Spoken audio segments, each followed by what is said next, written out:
opportunity that we can't pass on.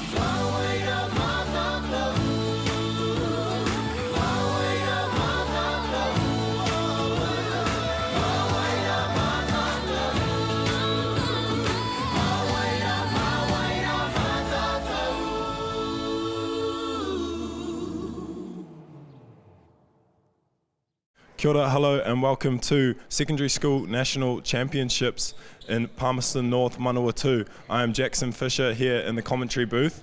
We're getting ready to open up Fly Palmy Arena, a matchup St Peter's girls versus New Plymouth girls. What an exciting week of basketball we have ahead of us.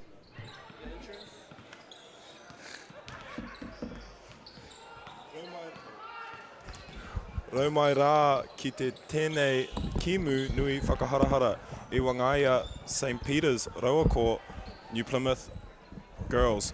Nau mai whakatau mai. Kia ora, hello and welcome to Central Energy Trust Arena, also known as Fly Palmy.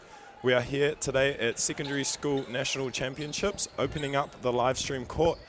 I am Jackson Fisher in the commentary booth here with none the other Josh Thompson. How are you going, bro? Kia ora Jackson. It was a bit of a run actually. I had to run from court 3 to here to get to in time for this one. Lucky you're a fit man like yourself, oh, Josh. Not as young as you though, bro. Got an awesome matchup ahead of us.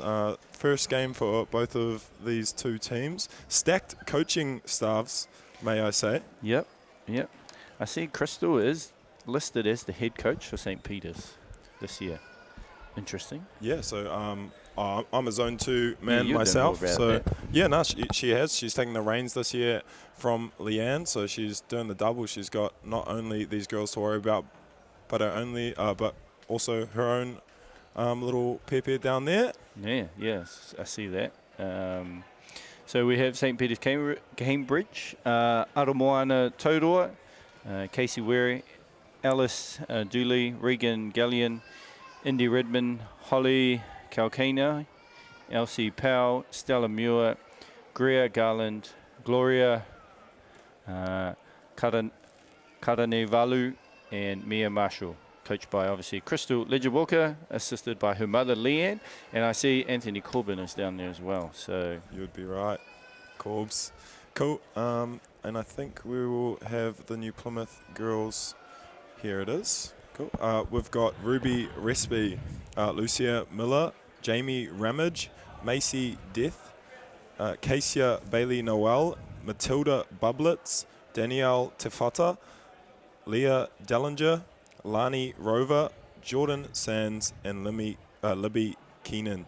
Coached by Dave Bublitz, assisted by Brianna Latovaya and Aaron Bailey Noel. Manager there, Holly Scranger. Yeah, see Aaron's there. I think his daughter is Kasia.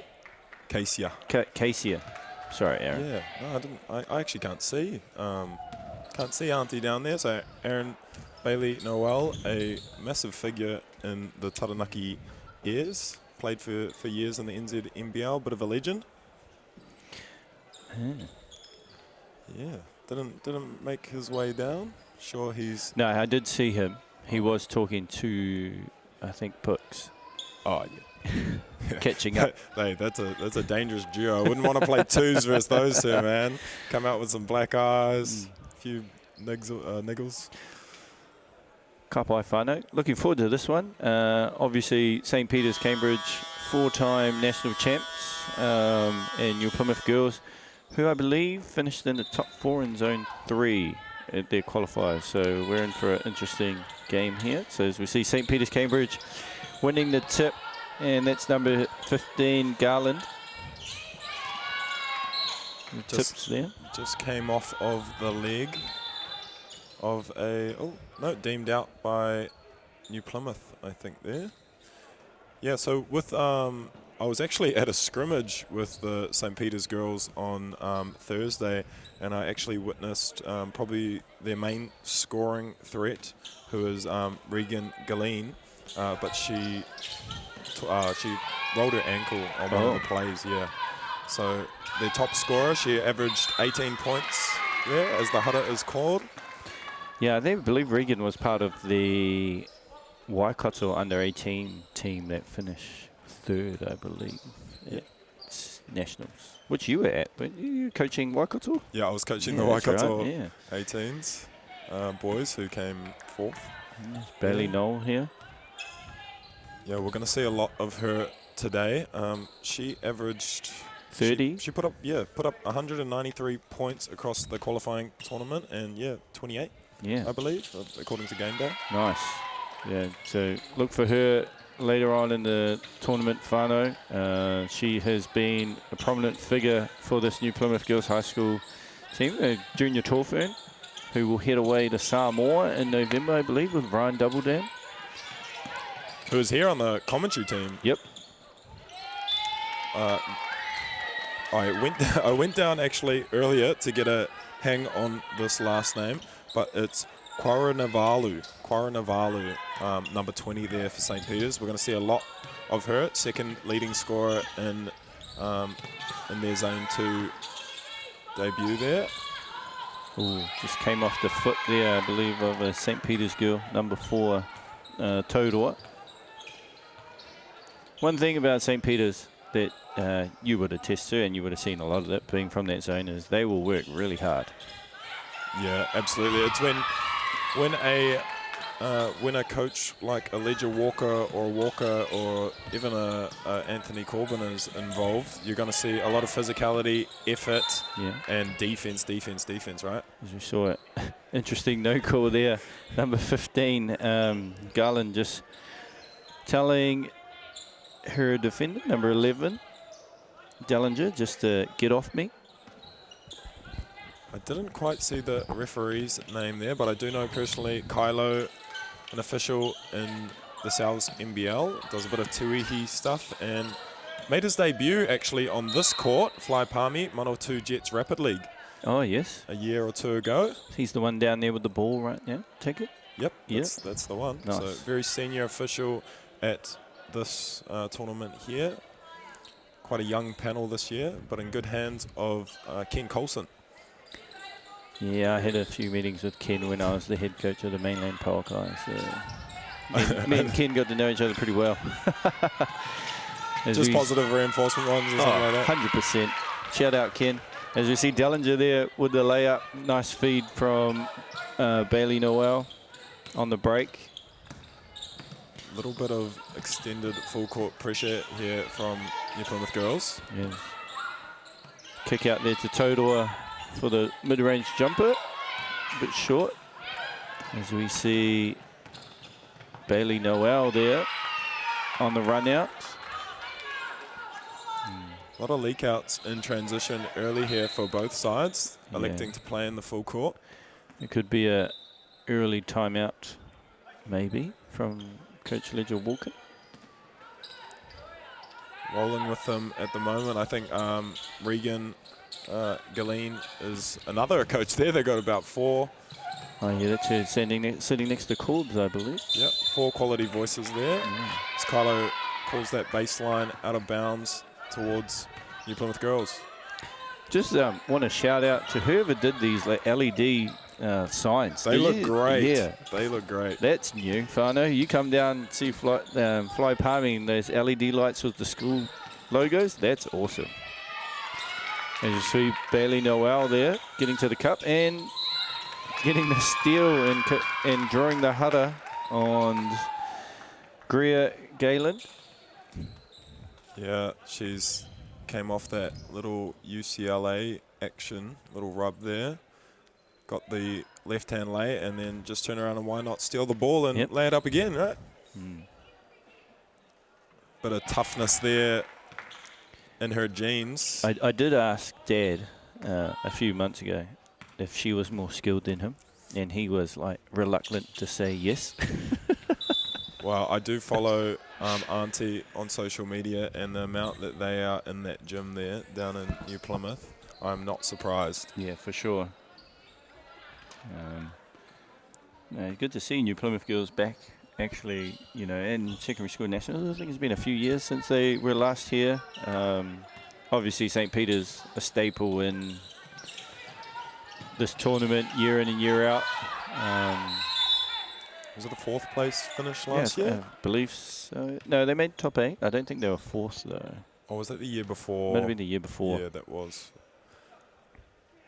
Yeah, definitely. I think I saw them not last year, but maybe the year before. I was down here as a referee. I've been down here as my first year as a score bench. Yep. Volunteer. Came down here, and then the next 3 years as a referee. A couple years as coach. Yeah. Assistant coach, and then this year I've, taken off the commentator space. Ah. So yeah, you've been here like in multiple different positions, as we see number 12 MΑORI there with the miss jumper. Oh, great job to regain that. Yeah, I believe that's Macy Deaf, number 7. I was talking to Bubblets at the start of the game. What a awesome last name. Yeah. You do not want to mess with her. Yeah, I've been here multiple different roles too. Not the officiating one. How's the officiating one, just out of curiosity? Hey, they've got a hard job out there. As we see the bank shot there by number 4. Yeah. Totu. Yeah, the referee space, obviously they've got a hard job there. I wasn't bad. I had a few semi-final, quarterfinals. Oh, nice. Had Lindsay Tate screaming at me because I made the wrong call, which was the wrong call, many a times. And that's maybe why I'm not in that refereeing space. But no, I'm very glad to either be on the sidelines or up in the commentary box. As it is 12-2 here. Yeah, there's Death there with the steal. Just kind of missed the easy layup. But Bailey Noel just getting a hand in there on Gloria. Quarvanala. Oh, jeez. Sorry. Aroha mai Kadinivalu. Sorry, Fano. I think it's Quaranivalu. Because I went down and got Crystal to read out the list for me. And she couldn't even read it out. She had to get Leanne. To do it. I was like, you're a commentator in Sales NBL, man. Come on. Oh, unlucky. Right idea there from Macy Death. Just kind of threw it a bit too high for Ruby Rensby. It's day 1, Fano. We're going to get, by the time we get to day 6, we'll have these names down pat. Or no voice, either one. Yeah. Yeah, or no voice. See St. Peter's trying to get into a little bit of offense there. Little dribble handoff on the wing. Number 5 probing, trying to get it down to Garin Navalu. Yeah, Powell there.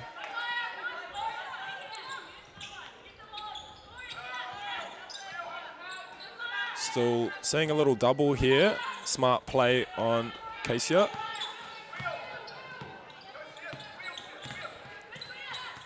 Steal attempt there by number 15. Didn't pay off, Garland. Macy Death there just getting there, being a bit of a pest, using her length. This New Plymouth team look like they have a bit of a, some length in the wing spot, which is, always good for basketball.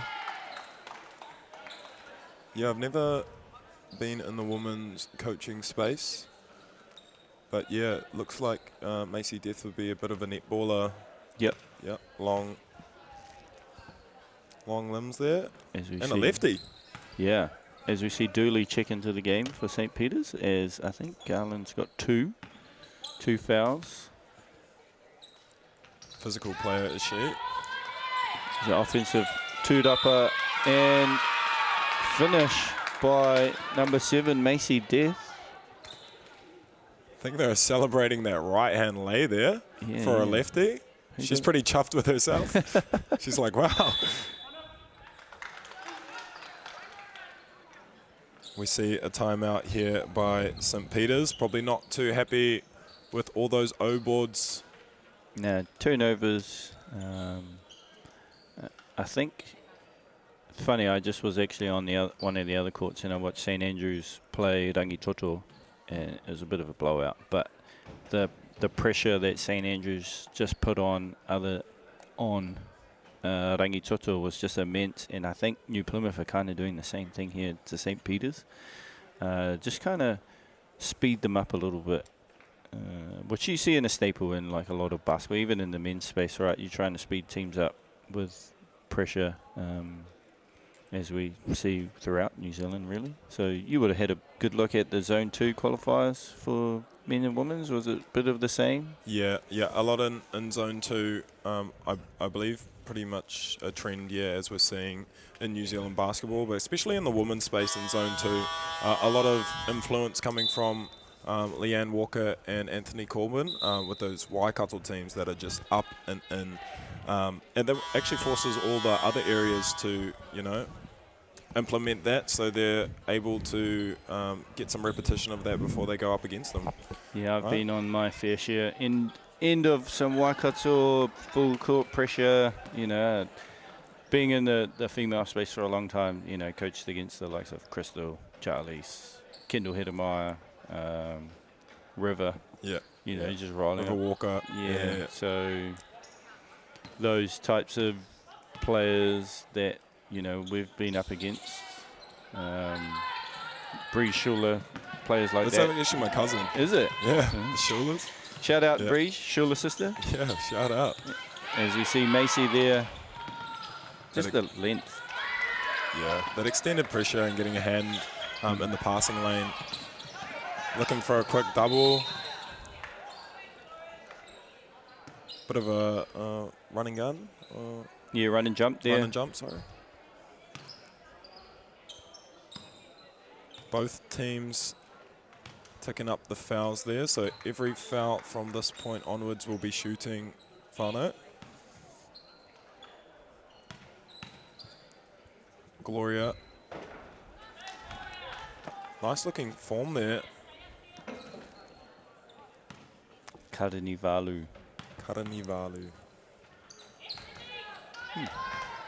Or we could just go by Gloria. Yeah. Sure. Down low. We appreciate all the whānau names, but we just don't want to butcher them. Number 9, Bubblets there, Matilda, coach's daughter. Actually grabs the steal there. Alex for a floater. See Gloria there. There's a bit of a foul. Draw the hutter there on Bailey Noel. She's got some crafty finishes down low.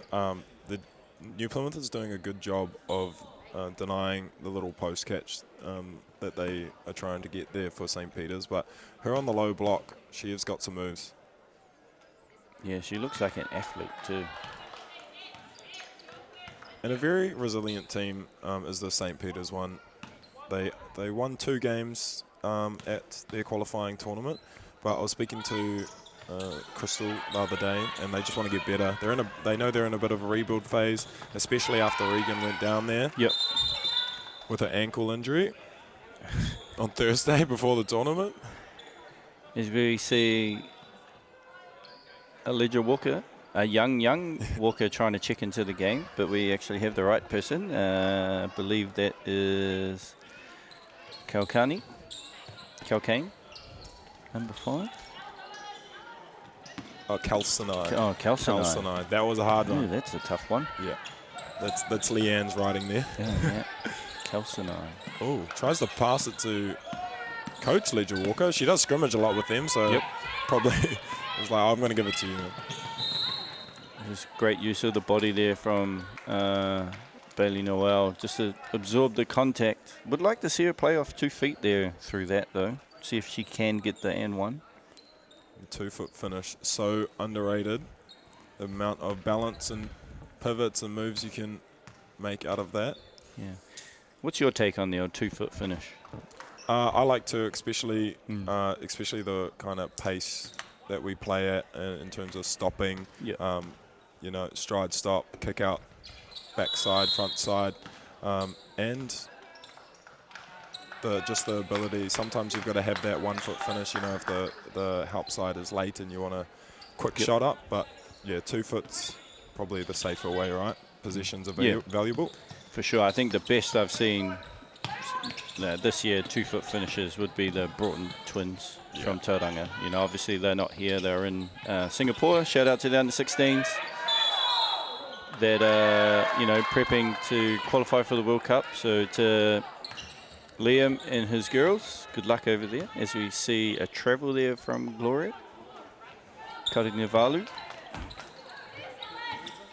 Macy Death defended by Alice Dooley.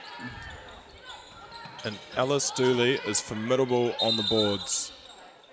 In the scrimmage we had on Thursday, man, it just fell into her lap. Another player with great length. But yes, quite a young squad here for St. Peter's. It's always good to see when the young squad actually qualifies and makes these tournaments, you know, because you, as a coach, you know that we may get beat, as we see Te Whata to Dallinger. Shout out to Te Whata, it's Daniela Te Whata, sister of Lauren Te Whata. Had the pleasure of coaching Lauren a few years down in Christchurch. Is that post-uni? Yeah, for the Pokai, and then we also went on a trip to Taiwan for Lincoln Uni. So. Oh, wow. That Lincoln space. Did I see you at tertiary? I didn't. No, I wasn't there this year. This first time in like 8 years. I think I've never been. Yeah. Yeah. So I don't have much to do with the 5-on-5 at Lincoln anymore. I'm just the 3x3 guy. So, but kind of just, you know, I'm there, but I'm not there in a way. As Understandable. Busy man you are. As you see Gloria, Karinivalu go to the Totu for 2. This first quarter's gone a little bit longer, you know, with all these hudders being committed from both teams. So it'd be interesting to see how both teams adjust as the game goes on. Yeah, 100%. Hopefully, you know, these fouls, the referees are cleaning them up. So hopefully in the next few quarters we see the defense get cleaned up a bit. A great rebound there from Te Whata off a Dallinger miss, and just the pressure that New Plymouth girls are putting on St. Peter's is making things a little bit tougher and just taking them out of the offense. There's great those moves. post moves. And hey, there's your rebounder. Yeah, Alice. Her name is Alice. Is that left? Yeah, lefty. Macy Deaf, I've had enough of finishing with the right. I think I'll use my left. Yeah, she was like, that was my highlight play. Back to the left. Yeah, it was interesting that you talked about, you know, winning and developing. So last night, BB&Z hosted, I think it was Laurie McDaniels, the People's Lead. Oh, yes. Hosted a panel discussion with coaches and referees at Secondary School Nationals just after the opening ceremony. And it was to like create an open dialogue, strengthen relationships, and highlight development opportunities for coaches and refs. And Matt Lacey actually talked about the emphasis of development over winning.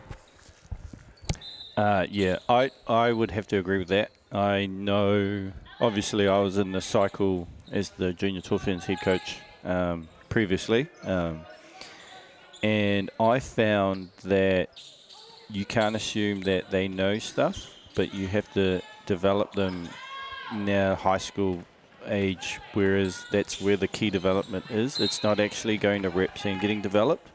Because, you know, as a rep coach, you don't have time to be, I can't teach you how to do these things. Yeah. This is what I need to teach you. So I think, you know, the development starts at high school, even before high school. And you get, yeah, even before, I mean, you know, you're lucky. Those programs that start at year 7 and 8, like I'm so jealous of those programs that have that time with them, because that fundamental foundation is just so important. Yeah, for sure. Like, you want it to be a product where we come here and all the games that are played are competitive. You know, talent does play a big part into what we have today, but I think that the biggest thing is Matt's right. You got to suck up the losing for the development. And yeah, funny you said what you said, because that's exactly the points that he emphasised. He said, you know, when you get to high school, and he was talking about his junior Tall Blacks space that he works in, and you just don't know, you just can't have, don't have that time to develop those key skills. And also he talked about, in terms of his Rosmini experience, when he had his boys here, it's like, what am I setting them up to do post here? I can't make it all about winning. I've got to give them the foundational, skill set and the appropriate skills for their area, whether they be a guard or a big, so they can get signed to an NBL, so they can go overseas if they wish. Yeah, for sure. Like, we as coaches sometimes get caught up with winning more than actually what your core job is as a coach.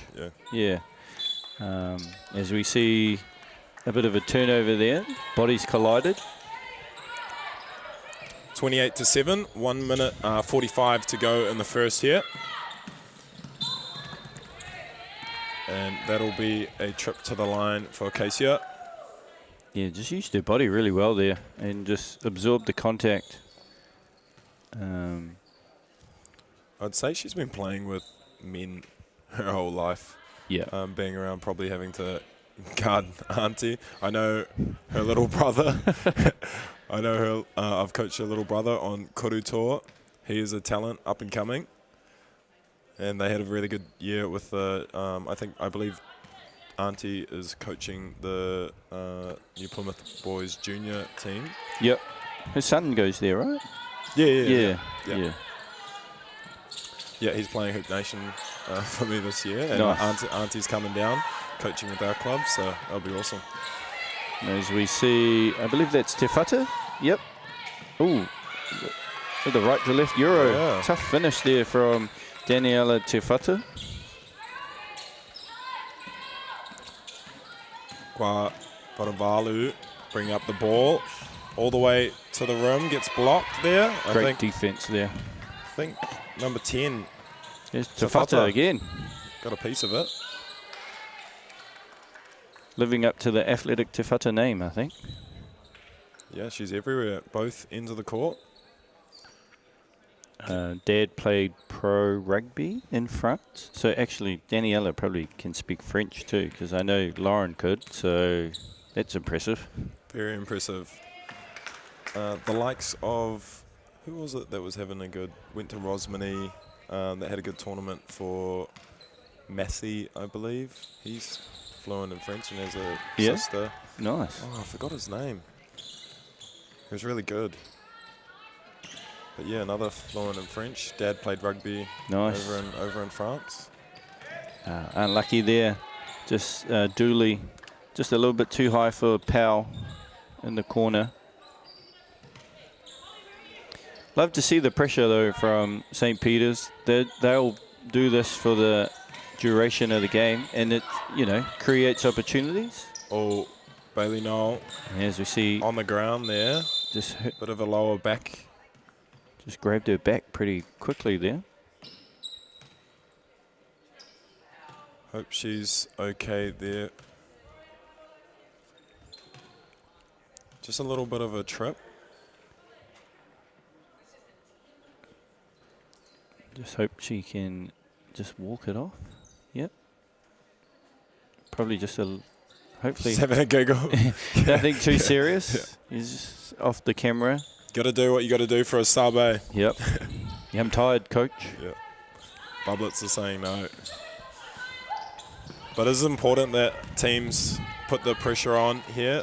You never know if there's going to be a 2 or 3-way tie that comes down to points differential. Yeah, see the pressure and then just sped them up a little bit, caused the turnover, caused young Reesby to travel. See Gloria playing point guard for St. Peter's.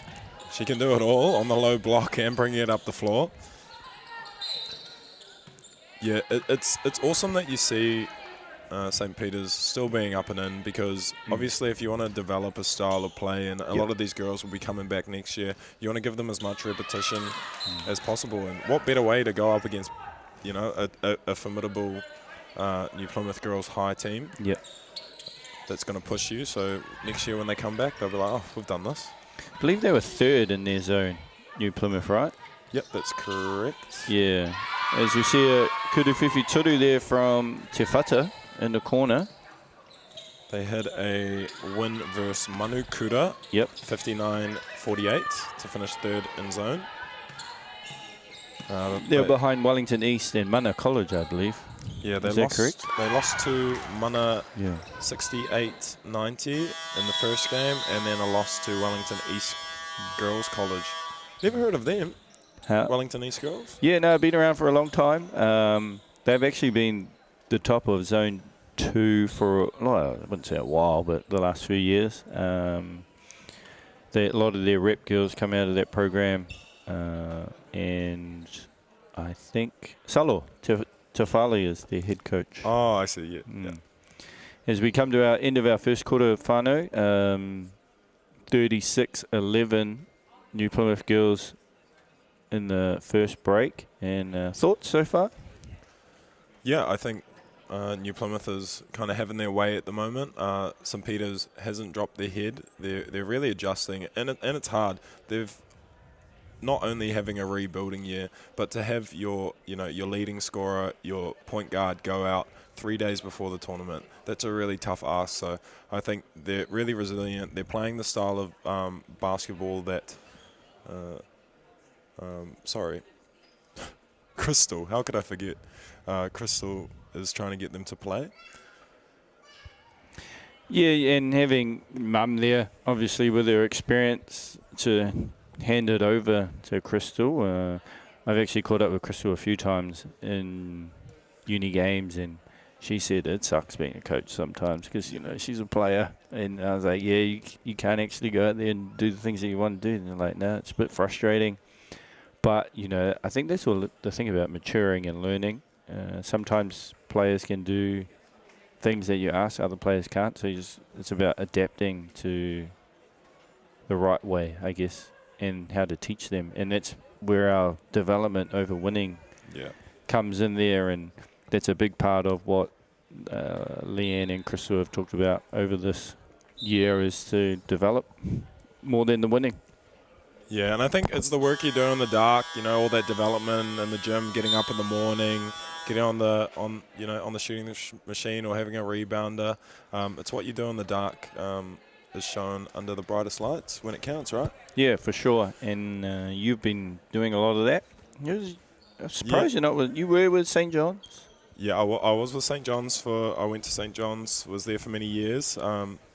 Brandon Weddy and I kind of took over after Pooks. Yep.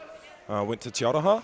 So I had some awesome coach mentors, including, you know, Anthony Corbin and an array of others. And then I've kind of taken my own leap to have my own program at St. Paul's Collegiate, private school in Hamilton. Nice. So we're building up there. We came 9th in zone this year. We're kind of trying not to come last. So we're happy with 9th. And we've got everyone coming back next year. Nice. So hopefully we can try get here. If not, I guess I'll be in the commentary booth again. As we see St. Peter's cause a turnover in New Plymouth's first possession. It's good to see Bailey Noel back out there too. As we see a Kuruwhiwhi Toru there by Marshall. Doyle on the ground there. Yeah, she is everywhere. Like, you were right about the rebounding. She's got a few offensive rebounds, a few tips and steals.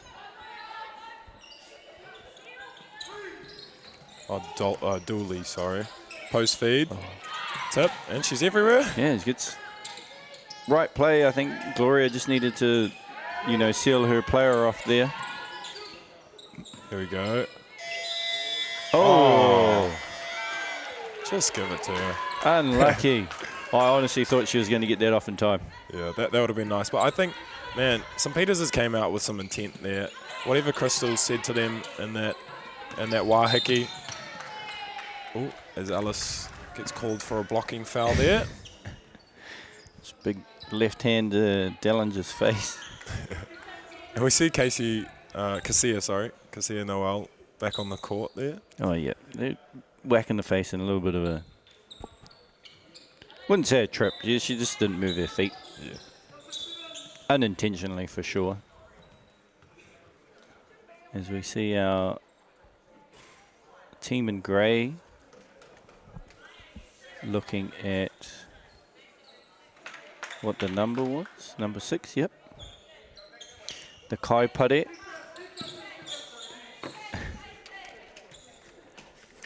I've heard that you're fluent in Te Reo Māori. I wouldn't say that. Yeah. Okay. Yeah. When I need That was to Jay. be. That was Jay Yeah. from BVNZ. It's a little bit difficult when you talk hoops because there aren't too many kupu for hoops. Actually, I was with Zeb on the other court, and he works at Aero, and he's been a kaiako Māori. And he actually had a real big list of like pick and roll and things like that. And I was like, I'm going to have to go steal that. bro, I need that. Yeah. Yeah. So in terms of Te Reo Māori, yeah, ka korero Te Reo. But when it comes to hoops, I can mix them both quite easily. So kind of works in a way that our whānau listening like to hear Te Reo. Obviously, big shout out to those that stood at the whakataitai manu korero i tērā wiki. So those tauira that were standing there. There's actually a couple here in this tournament that were in the competition last week for manu korero. True. Yeah, so Ihaka Kate. Oh, true. Yeah, for Christ College. He was in the Korumako section, so senior English. Is he the He's head boy? Head boy as well. Down there? Yeah. Man, that kid. I've heard only good things about him too. Oh, yeah. Like Great character. Yeah, great character. Good to talk to, and it just carries himself in a way that you appreciate, and has a great family background.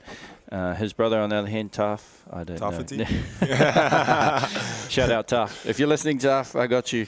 Yeah, he's a bit cheeky, eh? I've kind of seen it. Yeah. Hey, his inbound pass was elite to get them that third. For sure. Yeah. I was like, oh no. Oh, here we go. Found him, man.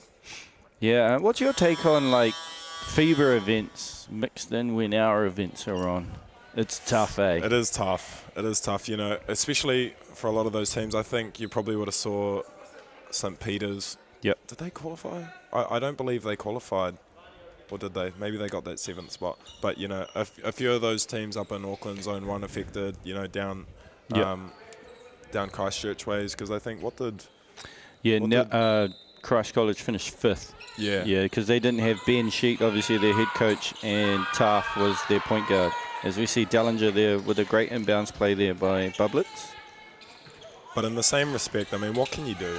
Because it's like a national, international event. So I guess they can't play into everyone's calendar. Yeah. We actually had that my first year at Oceans. We clashed with secondary schools. We left after the final, the girls' final. We literally jumped on a plane, flew to Papua New Guinea, had, I think, two... Westlake won that year? Yeah, Westlake won that year. That was their second of their back-to-back. And we flew to Papua New Guinea. And you think about the players that we had playing a whole week, 8 games, some of them playing 9 in 6 days, then jumping on a 3.5, 4 hour flight to Papua New Guinea. Yeah, that's tough, eh? And then we have to play in an international tournament. Yeah, it was a contested day 1, wasn't it? And then you guys kind of came right. We lost to Samoa. Yeah, that's right. We lost by 8, I think. But it's tough. Yeah. And especially when you got a force like Samoa that would be driven off passion and one of their girls in that team, she actually plays Division 1 for Washington State. Oh, wow. Yeah, so didn't feel as bad as soon as I found that out. As we see Macy, Death, just used to the speed there, length. I really like the look of Macy Death. You know, good length, finishes, can finish with both hands. Bit of death by Macy at the moment. Yeah, isn't and it? then there we Dellinger there getting her hand in, and just, I think, unlucky there. She tipped and just collided there with Dooley. Yeah, she was bolting there. Yeah, if she they're was. running bolts. She was off. She was gone. But yeah, back to that. We lost to Samoa. We readjusted. We actually played really well against Australia the next game. Yeah, and I you was did. thinking, where was this yesterday? Yeah. But it takes time, those things, and sometimes I know, you know, finance in Aotearoa is a bit of a problem with sport, so you just kind of have to go with it. As we see a tie ball there, Bailey Noel looks like she's got over that little back injury. Yeah, no, she's sweet now. She wants the ball. There we go. Again, I love how she just gets into body and creates that Good space. Yeah. Like jailing her player there. Kuruwhiwhi Totu, Yep. number 6. Ramage. Ramage, yep. Yeah. Jamie. As we see extended pressure again there by New Plymouth girls. Easily broken though by Gloria. Just a little crossover. Skip pass. Bit of a downhill catch there. Number 4 for St. Peter's. Is that Totu? Oh, Yeah. all over it. Bit of a jam team. Both of them, probably, eh? Yeah, for sure. Oh, it's a little bit physical there by But they're Dooley. lapping that up. Both teams are not afraid of the physicality. That's what you like to see. There's extended pressure, which St. Peter's caused the turnover. And not many times when you look at a score line like this, I haven't even looked up for the last, Yeah. probably whole quarter. You would not think that the score line says what it says. Nah, like the competitive nature of St. Peter's, you know, you think they'd be in every game, and you know they're going to be in every game. Just because of the way that they hustle and whatnot. But having one of their best players out is always going to be a struggle, right? Down low, Gloria Great wall up there from Macy. probably gets away with a few steps forward, Yep. but play on. As we see Garland there, commits her third hara, I believe. And next one, New Plymouth will be in the bonus, so they'll be shooting free throws. Unlucky there. Just a little block foul. Oh, hands. And we're bonus for St. Peter's. And only 2 fouls on the New Plymouth girls. Yeah, so far note, just so you know, St. Peter's, every time St. Peter's foul, New Plymouth will be shooting the free throws for those that are new to our broadcast. Whakata Māori. Māori plus. Yep, Māori plus. Is it Māori plus, is it? Yeah, I said that when we had the... Oh. when we, Aroha mai whānau. that's exactly... when we were filming the intro there, I was Whakata Māori in it. And I was like, oh, never mind, Māori plus. Should have read the court. Yeah, no, it's right there. Shout out to our bench crew, Manawatu Basketball, putting on all of our volunteers this week. Can't do it without them. Foot Locker, another sponsor, I believe. Yep, Foot Locker, Bailey's. Oh, you were right. Broadcast partner for Kata Yeah, Māori. Facebook. On Māori Plus. On Māori Plus, Kapai, yeah. Yeah. And Central Energy Trust Arena, Palmerston North. 10 courts, I believe. Massive tournament. Funny enough, this court here is my childhood. Because I grew up, obviously, I live in Ōtautahi, but I grew up in Palmy. And this court here, because they didn't have the ones out the back when I was younger. True. So all the basketball was played out on these ones. So this here was my childhood. There was none of these corporate boxes or anything back in the day. How many courts on here? There were 5, I believe. 5. Yeah. Wow. Yeah, they had 5. They actually used to have the scoreboard up there on the left, and you could walk out onto the scoreboard. True. Yeah, it was bad. Like, it was pretty bad. All the kids, Health and safety. Those it was little bad. gym rat kids, you'll just find them anywhere. They just find any nook and cranny. You know, they'll make their way up to. Yeah, as we see, Bailey's Noel. Sorry. Yeah, that was definitely me, and I got told off. From Darren Larson's mum, Pat Larson. True. Yeah, she was scary. I was scared. Darren can be scary at times, so hey, runs in the whānau. As we see, Te Whata kind of got caught in midair with nowhere to go, but Bailey Noel helped her out there, tied it up. Gloria all over it. Little passing cut. Oh, a little bit of a wheel action, and then they either go into an on ball or a get there. Quite nice move the front side defense around. Yeah, just young Powell there wasn't ready for the pass. Oh, no, sorry, number 8. You're going to have to say this one again. This was it? Kawakani? No, that's... Oh, wow. It was in my brain. Yeah, it's hard, whānau. Aroha mai. Kalsanai. Kalsanai, that's it. Kalsanai. Sorry, Leanne. Yeah, Leanne, she's like, I've even written it on the paper for you. I've got the recordings of both the coaches saying the team name, list, so I need to be better. So Kalsanai in there just wasn't ready for the pass. Craig Elliott sending in a photo of us. Yeah. Shout out to Greg. I know you would have went to the gym this morning, Greg. He did. So lifting for all of us. Funny enough, when he was on the mic last week, I was messaging him. I was looking forward to catching up with him this week. So you may be the only one. No, I was just on a game with Greg. Yeah. What a cool man. He introduced me into commentary at tertiary schools. Oh yeah. Aroha mai, if you're watching that. It was not the best, probably not much better at the moment. He has great one-liners and like exceptional timing of when they come out. Yeah. Yeah, no, sometimes I'm just like, wow. Yeah. As we see... Oh, nice looking shot there, number 12. I'm assuming that's Rover, because there's no number 13 out there. Oh, yeah. Yeah. Must be Lani. Yeah, Lani Rover. Lani Rover.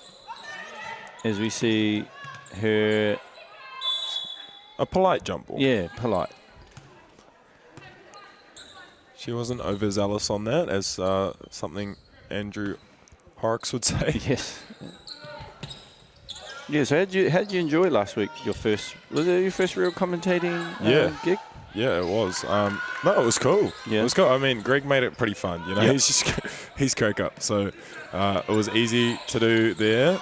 But I did a lot of prep, and I didn't even use any of my notes. So yeah, that's kind of quite like hard now. I've got all of his notes in front of me, but I'm kind of just watching the game.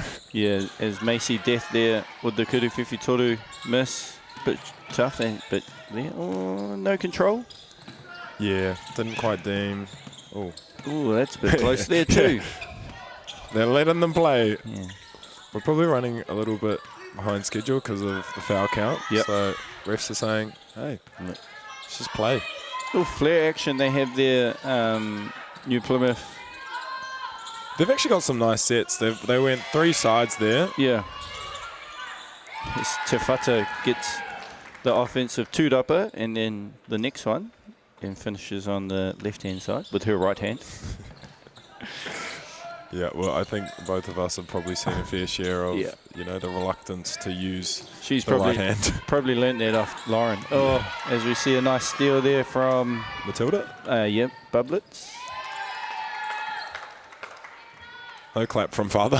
No, just kind of going through the motion. Yeah. We've got 2 girls in this team, probably coached by their fathers, which is always, an interesting mix to the family table around the eating dinner there. Some probably personal things come out. Love getting coached by your parents, though. I had the same thing. It's a good little balance, I guess. Crystal Ledger-Walker always had her mum as coach, following in the footsteps now after her awesome playing career over in the States, playing for the Kahu, and actually she's leaving on Thursday. Yeah, the first game's on Friday, right? I think it's mainland Polkai versus the Southern Hoiho on Friday night, I believe. I think she's going to Japan. Oh, yeah, Play she's going 3x3. the XC, 3x3. Yeah, I've been on that tournament too. That's a fun tournament. Fun tournament. Yeah. I've heard many 3-on-3 stories from Corbs and Leanne. Yep. Yeah, I've been on my fair share of international 3x3 tournaments. So basketball obviously is amazing, but it's the places that you go to, like Japan. I've been to Turkey, China. So cool. Yeah, you get to see cool things. And like, obviously you get to network, meet lots of good people, so which has been a bonus. As we see Te Whata there with the Kurawhiwhi Totu, Dooley there with the rebound. Outlet to number 9, Weary. White. Ray, I think that one. Ray. Casey Ray, that's a cool name. Yeah, that is. That's a good one. Can't beat the Macy Death, though. Yeah. I like Death by Macy Yeah. because she's killing it. See, I feel like Greg would have his way, eh? Yeah, he would. He Yeah. would. Him and Andrew been doing this for a long time. Shout out to Andrew. Long time. And also another name that you would have heard over the years, who is not here, unfortunately, is Maya Williamson. So, you know, those three have been pretty much a staple at this tournament for the last few years. So it's only Greg. Greg is the last man standing. Yeah, we've got quite a new little team in here. And I think I'm with Miles next, which I haven't had the pleasure of meeting Miles yet. So yeah, you'll love Miles. yeah. He's got a very calming voice. I feel like I'd put a podcast on to listen to him as I go to sleep. So hopefully he's got interesting stuff to say, though. Not saying anything about that. Just what a great voice. Yeah, he does. It's that Aussie Kiwi slang twang to it. So you have Mackenzie College in Te Totu. Whānau, if you are in Palmy, though, come down. 9 courts. So te whakataetai o ngā kura tuarua, poi tukuhu. So the secondary school nationals. Single A finishing up on Thursday and double A Saturday. So whānau mai, haru mai. Oh, had a layup. Hard luck. Was trying to make the unselfish play there. I didn't think she realised how open she was. And Indy Redmond. Here we go. Death bring it up the left side on her left hand. Punch screen. Oh. Big punch screen. Number 15. Libby Keenan.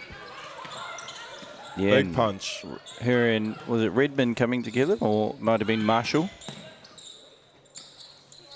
As we see, ball swinging to Casey Ray had it. Gloria's got it now. Little dribble handoff action. 2 side. Number 10. Redmond decides to pull it. Toed upper by Kian. Nice cut. Is that Bublets? Yeah, it is there. Nice give and go with Te Whata. Seeing some lovely mucka, some passing between these girls. Both teams kind of electing to stay in the gaps now as the game goes on. Oh, great mucka. For a lefty, that was impressive because that was with her right hand. She might be the, ambidextrous type. I'm going to say Macy Deaf, like shoots with her left but does everything else with her right hand, which is not unusual. I honestly think one of the best players that I played against, Randall Bishop, was a lefty shooter, but did everything else with his right hand. Shout out to Mana College because he's on the coaching staff for the Mana College girls, so he was a problem. Yeah, look at that pass. Impressive.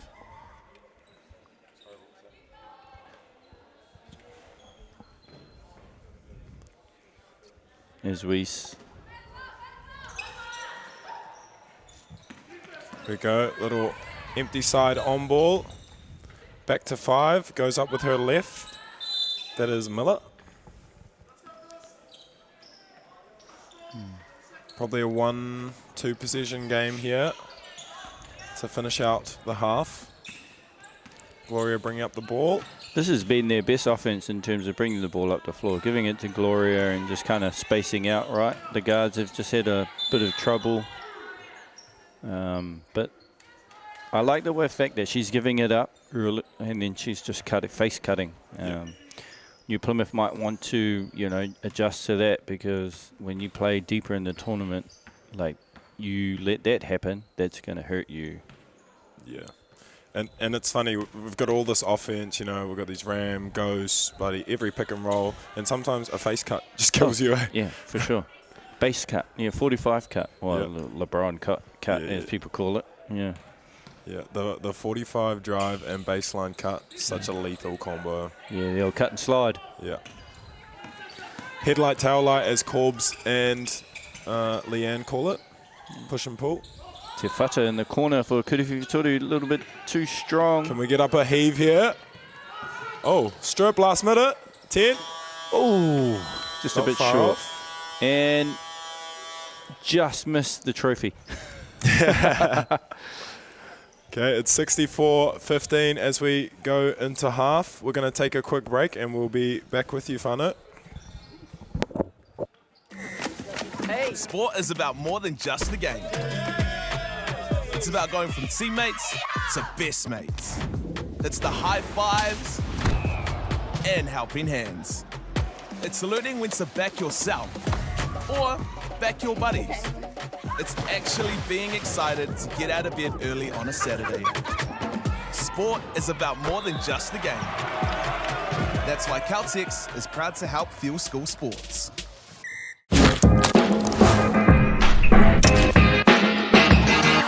Hi, I'm Andrea from Chemist Warehouse, and we're so excited to be here to launch the initiative Hoops in Schools. We so hope our tamariki enjoy basketball as much as we do. I like my free hat! Yeah!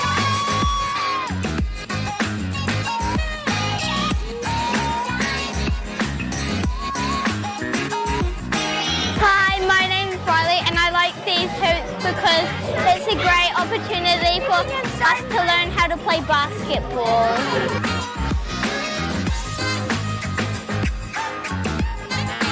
Hoops because everyone has fun, and then thank you Chemist Warehouse, thank you basketball.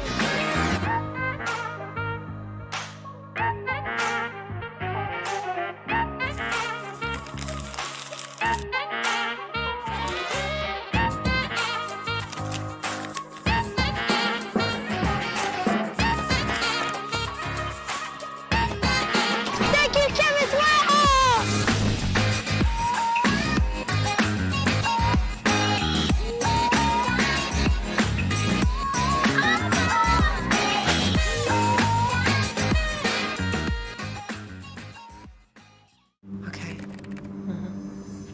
Yes.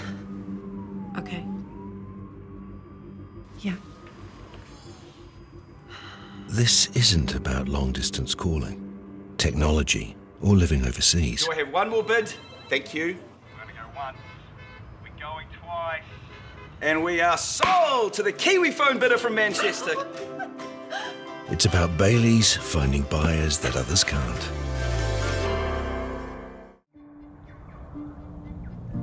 It's time for action.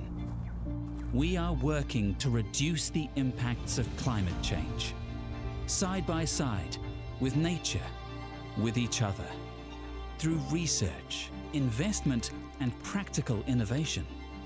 Because nature is not a resource, it's a collaborator. Nativa, leading with nature.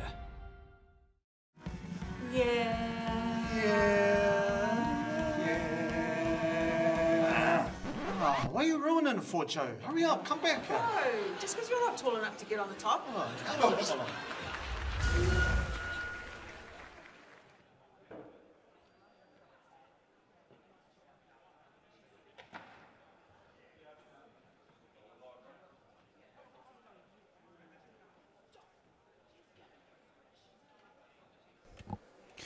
Nō reira, mihi nui koutou, hoki mai ki tēnei kēmu. Ngā kapa o ngā kura o New Plymouth Girls High School me te St. Peter's College. So welcome back. Thoughts? Yeah, Jackson? It's been a bit of a blowout, but you know both teams are still playing hard, especially that St. Peter's side. Not easy when you've got nearly 50 points on you, but you know they've got such a well-seasoned coaching staff that has played some exceptional ball. Crystal Leisure Walker and the experience and knowledge of her mother Leanne and Anthony Corbin down there. So they're in good hands. They're without Regan, their best Regan Galeen, their best player in terms of point scorer. So they're navigating their way through the tournament, and it's not about now, it's about later, as we talked about, developing. And what a good opportunity to do it at this tournament. Yeah, for sure. Like, it's all about learning, especially with a young team. You come in as a coach, you're like, we're just happy to be here. Yeah. And you don't gain experience if you're not here. And you would know as a player and as a coach, like this. This is the Noel family. Auntie. He should be sitting on the bench, but he's not. He's being a dad. But you know what it's like as a player. You want to experience this, and these don't happen often. And these are like rarities, right? Because you're representing your kura. It's different to under 16s because you're representing the region. Yeah. You're there for X amount of time, but when you come in and play for your school, there's just a little bit of sense of pride and enjoyment of representing your kura. 100%. As we see, I think that's Te Kura or Te Totu down in front of us. It's the next game there. I'll be calling that with Miles Pearce. Yeah, nice. Started to meet. So we see Gloria there missing the little fadeaway. Nice little rub action to get her open. As you see, number 5, that is Lucia Miller, go up with the left hand. And as New Plymouth come out with a bit more pressure. Energized after a 5-minute break there. And I'm just going to say it now, Lucia Miller, maybe the coolest shoes of the tournament. I don't know what those are, but... GT cuts? They look like GTs. Is that the new GT cuts? Yeah. Those are cool. Whānau, you're going to see a lot of different colour hoo around, different brands. Oh, a little bit of a tie-up between Gloria and Alice. Yeah, I think Bailey Noel has the Sabrinas on by the looks. Yep, Sabrina's got a few pairs of Sabrinas out there. Love to see, you know, the recent years of Nike and other brands endorsing our wahine tour. There's that little rub screen action there. Just got caught up. Kind of could have went up with it there, Gloria, but Noel did a good job at freezing her. As Miller with the right hand reverse layup finish, and New Plymouth come out pretty strong here to start the third quarter. Yeah, 4 points does Miller this quarter. Using a little back screen action there to get Gloria open. Gloria is just struggling a little bit. Miller again. Great follow-up there from Sands. So aggressive downhill, leaking out, running, and her team is rewarding her. Gloria looks to organise the offense. Number 10, Redmond. Yeah, managed to... Lost it. A weak side cut would be nice here. Yeah, she thought about it. Yeah. Oh, Marshall thought about cutting, but didn't cut. I want to know your view on this, on a cut. So people think that if I cut, I expect to get the ball. But if Marshall cuts there, it actually opens up something else, right? Why don't people cut more often now? I know the style of play, everyone wants to shoot threes, but I'm a cutting coach. Yeah, you don't cut just because you want to score. Like, I'm going to cut because I'm creating opportunities for my teammates. Yeah. And I think that's a little bit lost in not so much the coaches, it's the players and their thinking.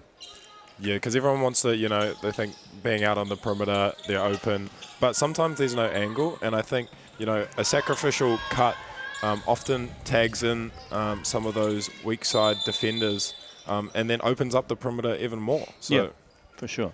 Like if Marshall cut there, she draws her player, lift out the corner, then her teammate that's in the corner lifts in the 45, makes it a lot harder for her defender to close out, right? Yeah, absolutely. And I even like, I like the transition. I like the breakers cut. Yeah. I'm a bit of a breakers cut at the moment. In the last couple of years, I've been exploring that. Yeah. Because, you know, just that cut, a face cut towards kind of the ball in transition and you get downhill. And not always to score, just to, you know, tag in, then you get a reversal to the weak side and you're shifting the defense. I tell you who's really good at that breaker action. And it's not because I'm from down south, because I've seen them play a fair amount of time, is the St. Andrews girls. They come in their second side action after their DHO on the reverse is a breaker cut. Yeah. And it's actually created a lot of opportunities for whoever comes out of the corner to get downhill. So, you know. Miller, left hand late. Yeah, Miller's come out strong. I think first 6 points here for New Plymouth. She might be a bit of a younger player there too. Yeah, like there's a lot of younger athletes now in space that actually get game time. I also think being in the female space, we are limited by the amount of girls that play basketball because they're probably having to play rugby and netball for their kura. So, you know, it limits. It's like a small town thing. It's like when you have a small town, you've got your basketball team, but they're also the rugby team, the lacrosse team. Sure. Like it's just that little smaller pool of athletes, right? And I think also a bit harder to retain players. I obviously outside looking in, but it's tough enough growing up. I can speak to my school. We're one of the biggest schools in Christchurch. Yeah, 2,500 students. So you have around 1,200 girls at our school, right? We don't even have to have a basketball trial for our senior A girls. Wow. That you think about that. Yeah. 1,000 girls, and we don't have to have a trial. Yeah. Oh, look, they got a bit of a breakers cut action there. There we go. Nice. Here we go. They like that little back screen. Over to Doyle. Oh, just stepped down. Took a big step backwards there. Is that Holly? Yep. I'm not even going to say that because I'll get in trouble. So I'm just trying to be... Number 8. Yeah. Oh, yeah. I'll join you. You join me too. Yeah. We'll get it, Whānau, you know, as you see, Bailey Noel with the left-hand finish. Calcinine. Calcinine, that's it. Holly Calcinine. Aroha mai to the Calcinine Whānau. I am trying to get that one down.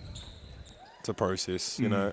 As we like to develop players, like to develop our kupu, and our pronunciation of last names. Yeah, so... Siawahiki here, called? Yeah, I believe that was from Crystal. Taking that Wahiki.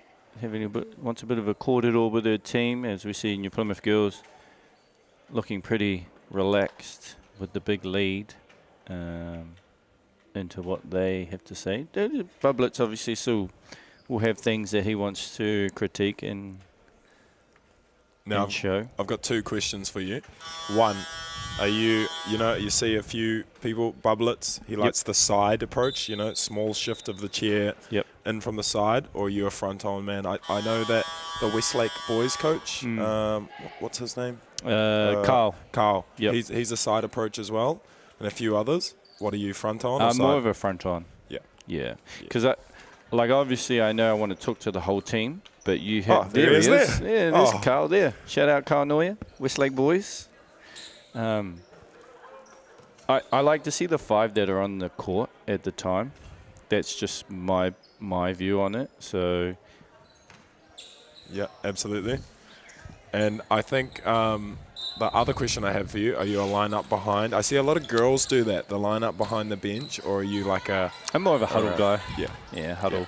Yeah. So am I. And you know, I think with the huddle, sometimes you get a few lost warriors behind you. Yeah, you do. Yes. But something that Paul Langford, a coach in the Australia age group program, who was a coach mentor on our Kuru tour last year, he said, make those players behind you put their hands on their knees. Oh yeah. So yeah, head in the game, so they can see. So it's not like they're wandering around, blah blah blah.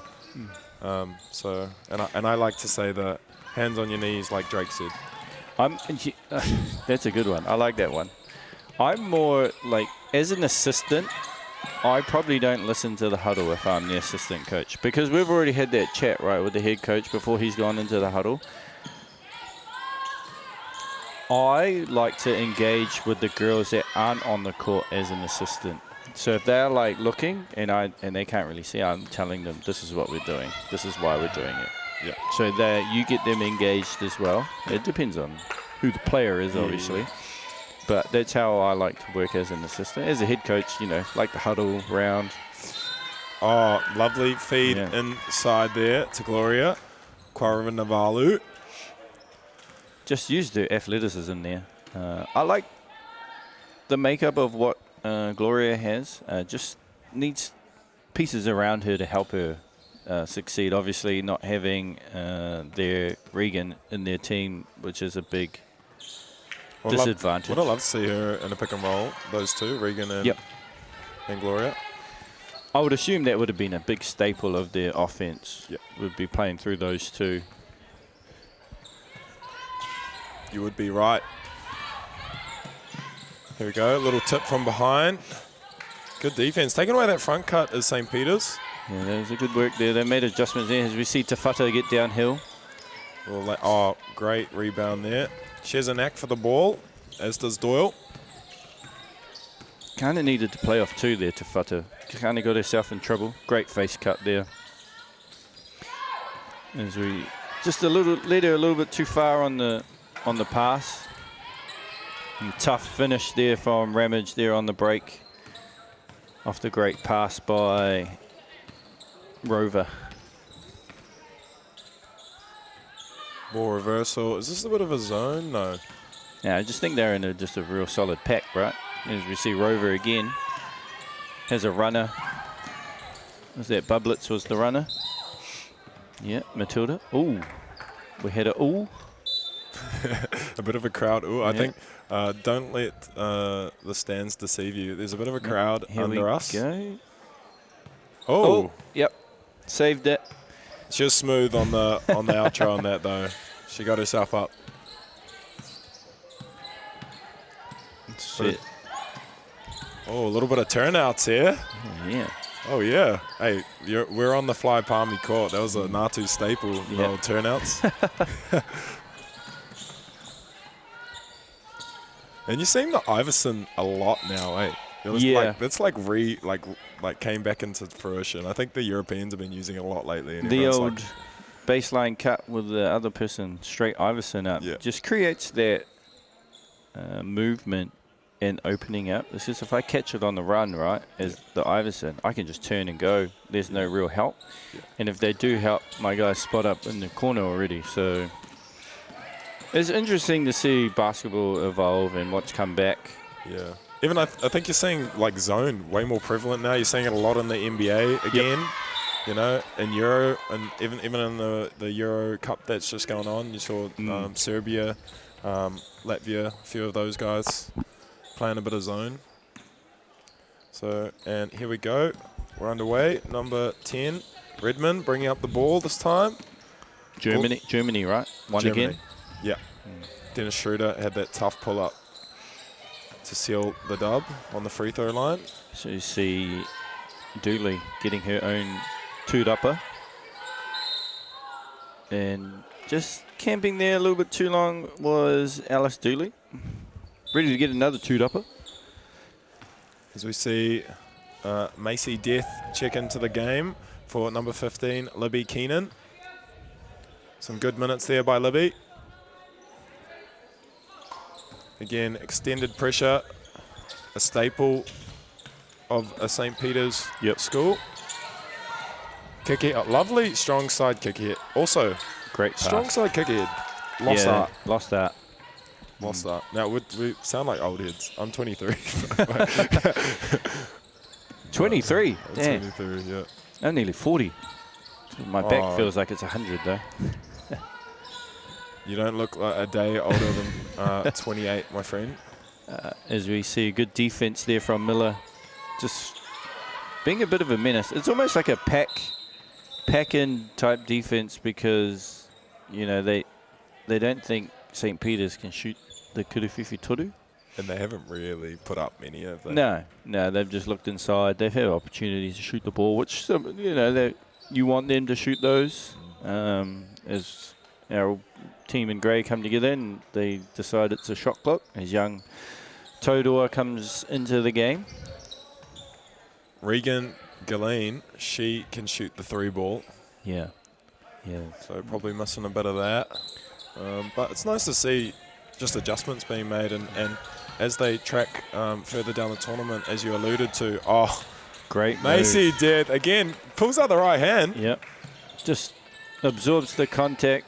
Little bump. Nothing overzealous. No. Bit of offhand there. Great hands. Oh. We're almost stepping on people, but showing her athleticism. No AI walkover. Nope.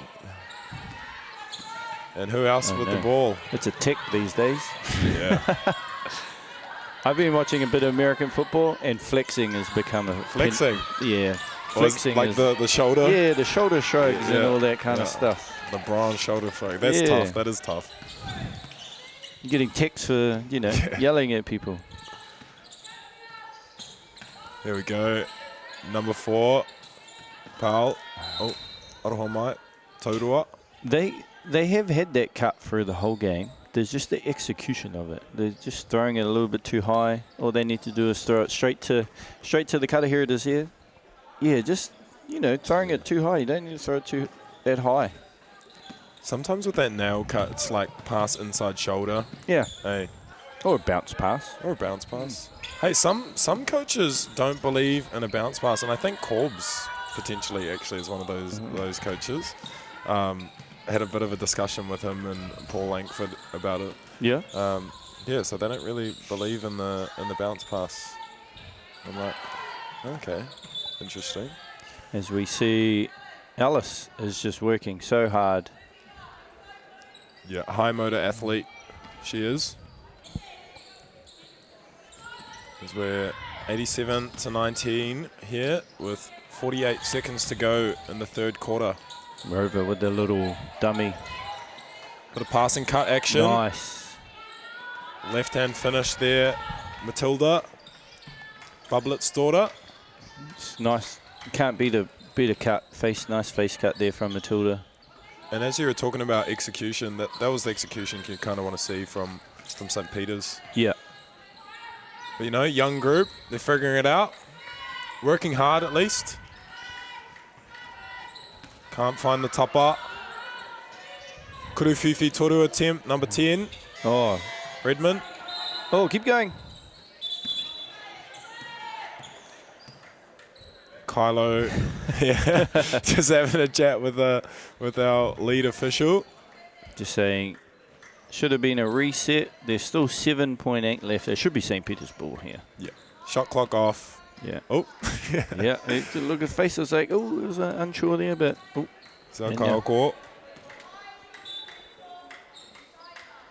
Yeah. St. Peter's baseline. Common sense prevailed there, Whānau.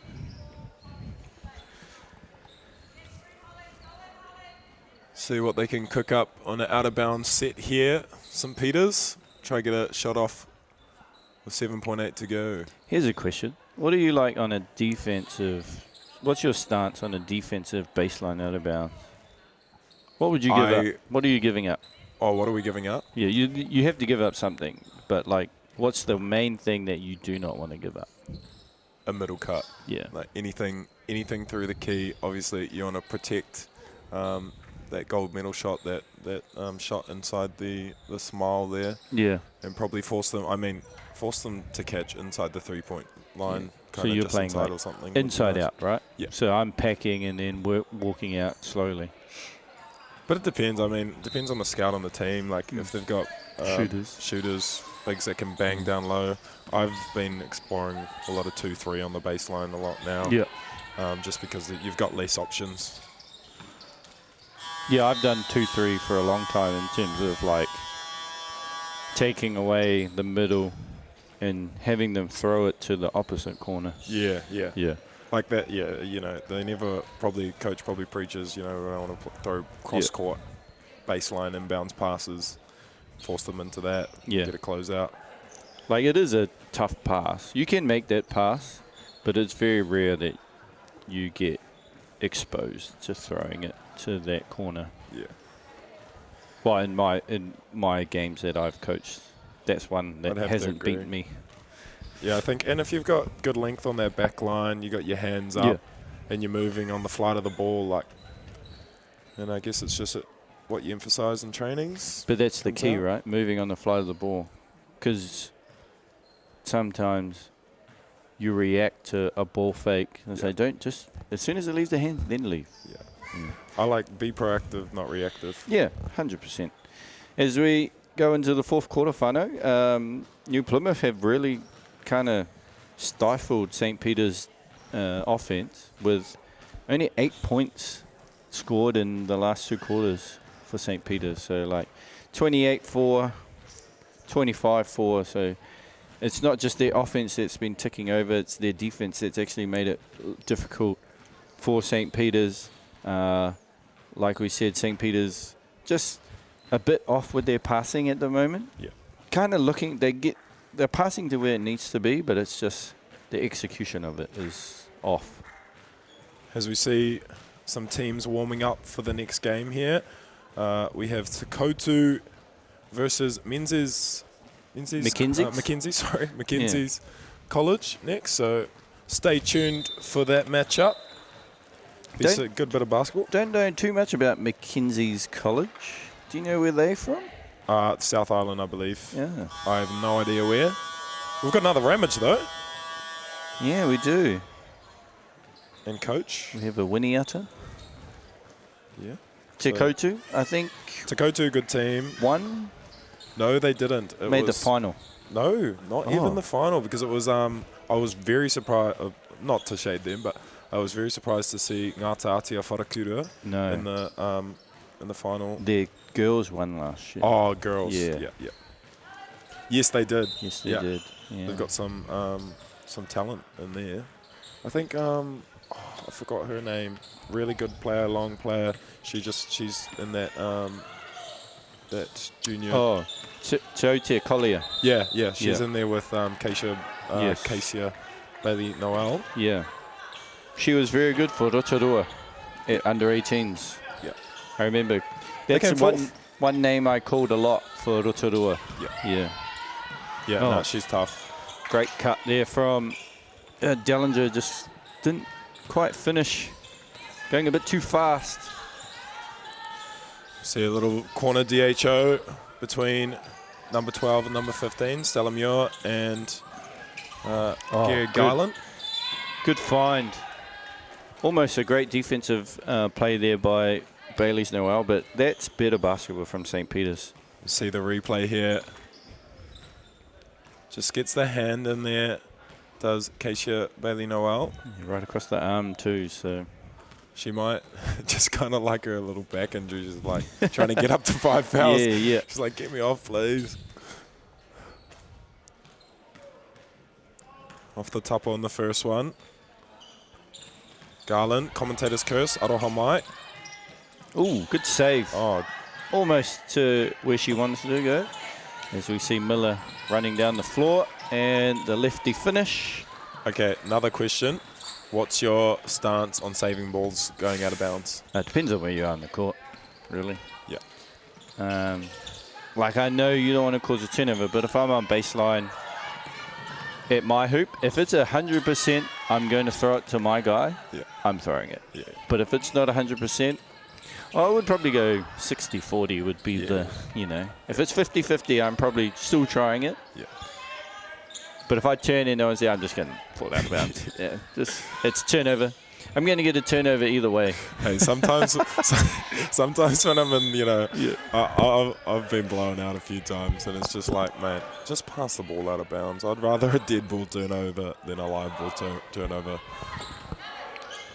Or Corbs has shared a few stories with me. It's the ref, just throw me out. Just throw me out. You know, give me 2 ticks. I'll go to the car park. Dallinger with the Kuruwhiwhi Totu. Here we go. Pushing is Alice. Yeah, it's lost the handle a little bit. Managed to regather it. There's see Gloria at the top of the key. She's got that left hand downhill. Back out to Muir. Short. Great rebound there from Dallinger. Good outlet to Miller. Young Miller has had a good second half out on the break. She's been a menace on defense and kind of got her groove a little bit with her layups. Yeah, she's found a bit of confidence in this second half. Yes, Dallinger again. Yeah, the way this team just runs, you know, continuously, this New Plymouth team is going to serve them well for the rest of the tournament. Yeah, I have watched St Andrews, obviously, and they match up pretty well against each other. So it'll be interesting to see if they cross over later in the week. Obviously, girls this year, only 20 girls' schools this year. So we've gone down from 20 to 24, from 24 to 20, aroha mai. E nā tama, rua tekau mā whā ngā kura kei konei i te whakataetai poi tūkohu mo ngā kura tuarua. So looking forward to those things happening, and you're pulling up some stats, I believe. I was just pulling up the pools. Oh, a bit of a there. pools. So in the AA girls, we have this matchup is Pool B, St Andrews, St Peter's, Mount Albert Grammar School, New Plymouth girls, and Rangi Toto. And their crossover will be Pool D. Oh, yes. Which is Tauranga girls, St Kennigan's, Kaiapō High School, Ashburton, and Takapuna Grammar School. Oh, yes. I have seen, obviously, being from Christchurch, Kaiapoi, relentless as well. Bit of a running team. How does the Rangiora girls go? Rangiora girls, they'll compete. They compete pretty well. They had a very good tournament at Zone 2. No, Zone 4, sorry, Zone 2. Good tournament. Managed to finish second behind Stack, so made the final once again. Yeah, I think that's been the... Kaiapoi. Kaiapoi and Rangiora have kind of alternated over the past few years, with St Andrews finishing top. But no, they are playing some good basketball. They were playing some good basketball. I know that Kaiapoi were missing their junior tour friend, Hannah Tully, for regionals. So I think she's back. So they'll help Kaiapoi bolster their roster. I think, oh, beautiful. The bank is open for number 15. This is our Garland. I think that is Garland. Nice. Just looking ahead, who's your impressed so far for the girls? Like, that's only day one, it's the third round. I mean, I obviously a little bit biased to Zone 2, but Tauranga girls look pretty sharp, eh? Yep. Palace Hakianga? Yes. Bro, she is a force. Palace, Story, Grayson. Yeah. Ooh. They got some dogs. Yeah, like that's a good team. They're actual, like, just like dogs. That is man. a good team. Yeah. Wouldn't put it past the 3-time defending champs, though. Yeah. Westlake girls, you know, they have been impressive. They're having a little bit of a church college run type run at the moment, aren't they? Yes. 10 years in a row. That's a long way to go if they want to run 10 years in a row. But, you know, Westlake girls, they're looking pretty good. You know, this New Plymouth team, In saying Is that Bubblin's down there? we have a bit of a trip. New Plymouth team. This team looks pretty good, well drilled. Bubblets has them. That was Dellinger. Playing a good style. St Andrews, can't put it past St Andrews. They've been runners up. They have. 3 years in a row. Another one that was runner-up 3 years in a row was Aaron Young, and then he got it done in the 4th year. Yes, he did. Shout out to the Saints. There you go. Could so be it his is, year. It is doable. Yeah. I just think St Andrews, even though they have a very good team, they are missing 2 key pieces, Ava Jones and Mania. Yeah, that's got to hurt. Yeah. That's got to hurt. I couldn't imagine as a coach, as we alluded to before, you know, having FIBA events during our key national qualifiers, right? Qualifiers. Yeah. Man, it's so tough. You know, you work so hard in this high school space. Sometimes 5, sometimes 7 years for those schools that start at year 7, and for your best player to then, you know, not be there. You know, representing our country, which is amazing. It's the pinnacle, right? Yeah, the pinnacle. But it's just you'd be put in such a hard position. You know, you're happy for them, but also like, bro. Yeah. I've just spent so much time for you. Yeah. With you, you know. Like, hey, if you want to go represent your country, as a coach, I'm not going to stop you. Yeah. You just have to learn to adjust, which I think most teams and all teams here that have those players missing, they do adjust to those situations. Like, it's unfortunate that, the Mount couldn't make it because their 3 best players are literally going away. And they could have came. Yeah. But they're like, oh, well. It's unfortunate, but we are looking forward to watching those girls do their thing in Singapore. Yeah. I believe they start on Tuesday.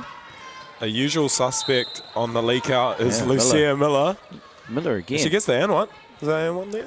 I didn't see if it dropped. Quietly, they have crept to 100. Yeah. And there's still 5 minutes to go. I haven't really been paying attention to the score, Whānau, but New Plymouth have just gone about their business. I like the fact that St. Peter's are just still hanging in there, playing hard. You know, you expect that from a Ledger Walker or Walker coach team, that they will compete till the very end. Great offensive toot-upper there, number 14, Marshall. Oh, Aroha Mai, Sands. And here we go, number 8 gives herself a shot for St. Peter's. Saying Holly. I'll leave that to you. Holly.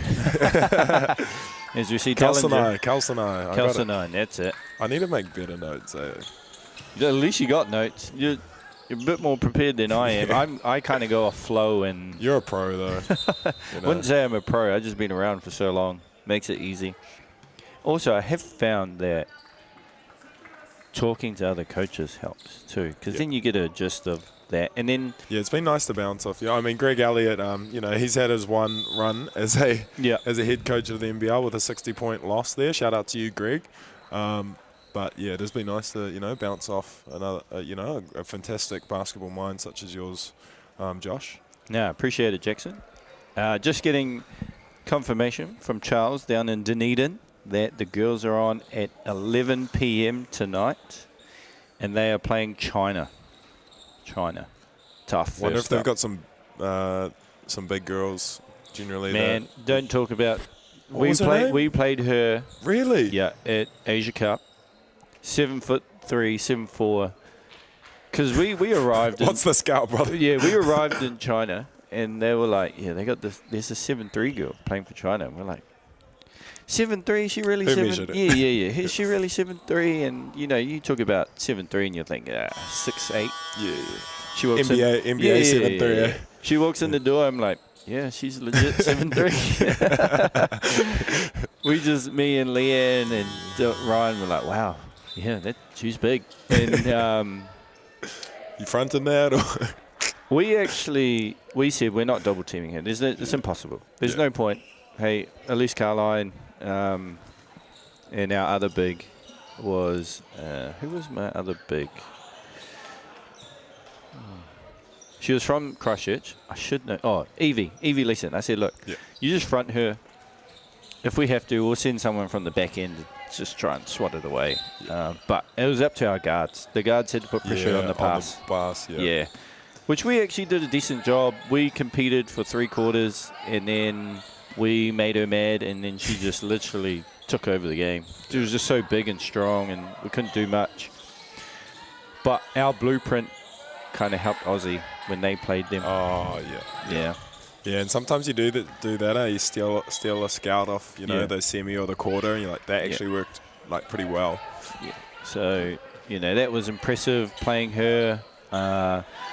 Like, in some of those players will never play a 7-footer ever. So, you can't say that, like, once in a lifetime opportunity to play this girl who's 7'3", one of the biggest humans you ever see. Oh, beautiful set there by New Plymouth girls. A little bit of like a wheel action, double cut, reversal, then an empty side pick and roll. None of it works. We get our O board and then number 9. St. Peter's did a good job at stopping the initial action there. You're seeing a lot of the double cut, action. I think what Zico was kind of running with the Saints last year. I think he calls it Hurricane. Oh yes. And yeah, that double cut, reversal, you can add in any action. I've ran it myself, ran it for Johnny's, and you're seeing a lot of people run it, which is cool. It just moves that help side, helps you get second side, and then that help side is late to the party. They might be out on the perimeter hugging or create a long closeout. As we see number 6 there for... Is that Miller again? No. That is Ramage.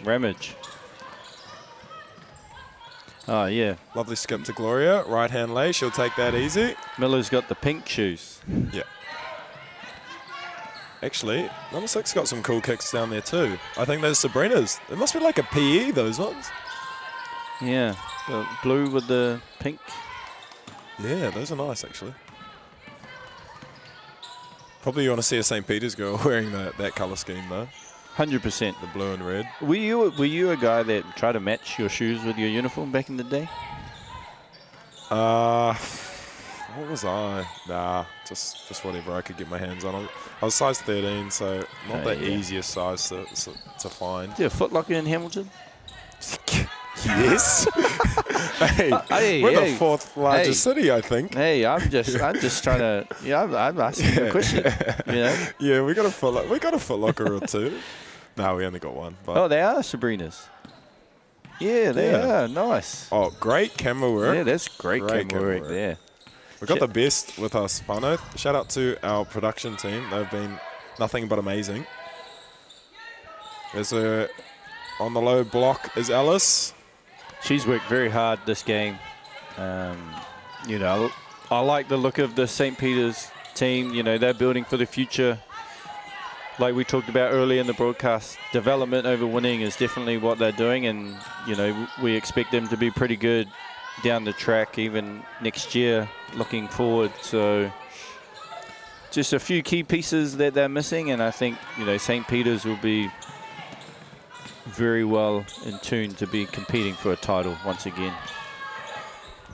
Speaking about development, did you know that so Laurie Daniels and her people in the BBNZ office have cooked up a cool idea, and it's coach-to-coach chat, so they can opt into sessions, allowing coaches to debrief with the opposing coach after the game and to encourage peer reflection and development. And nice. As you'd know, especially if you don't have an assistant, which a lot of the time coaches don't.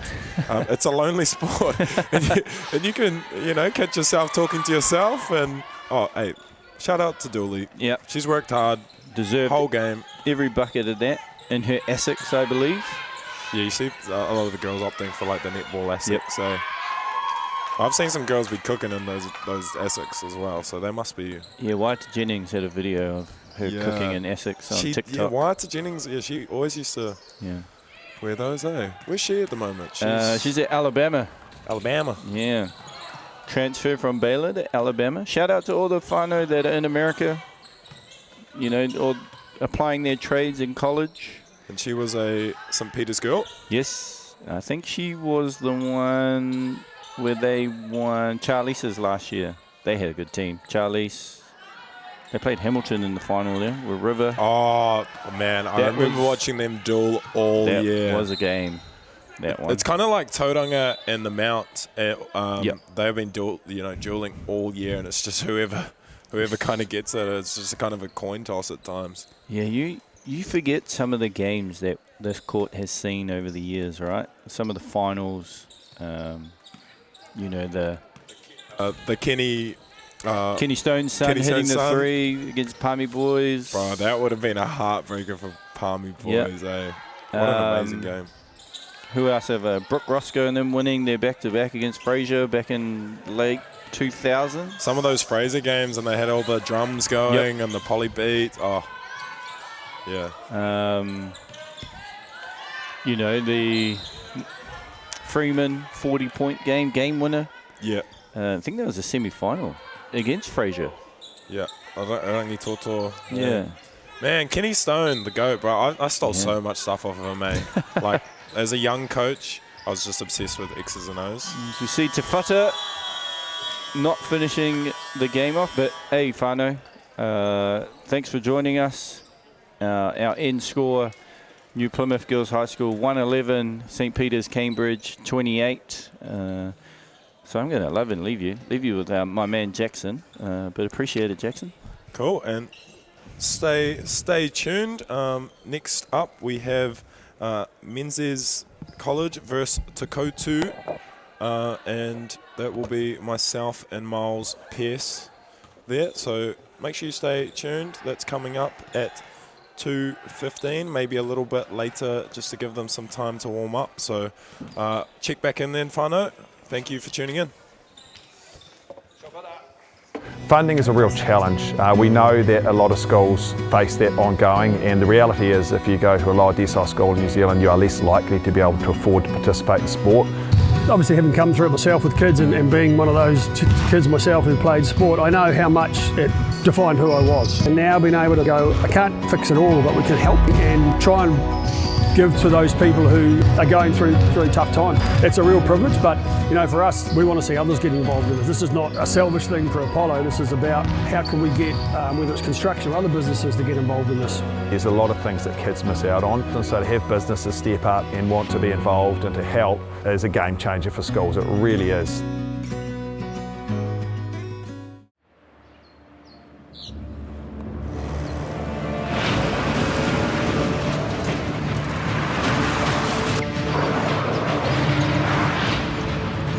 This isn't an ad about four-wheel drives.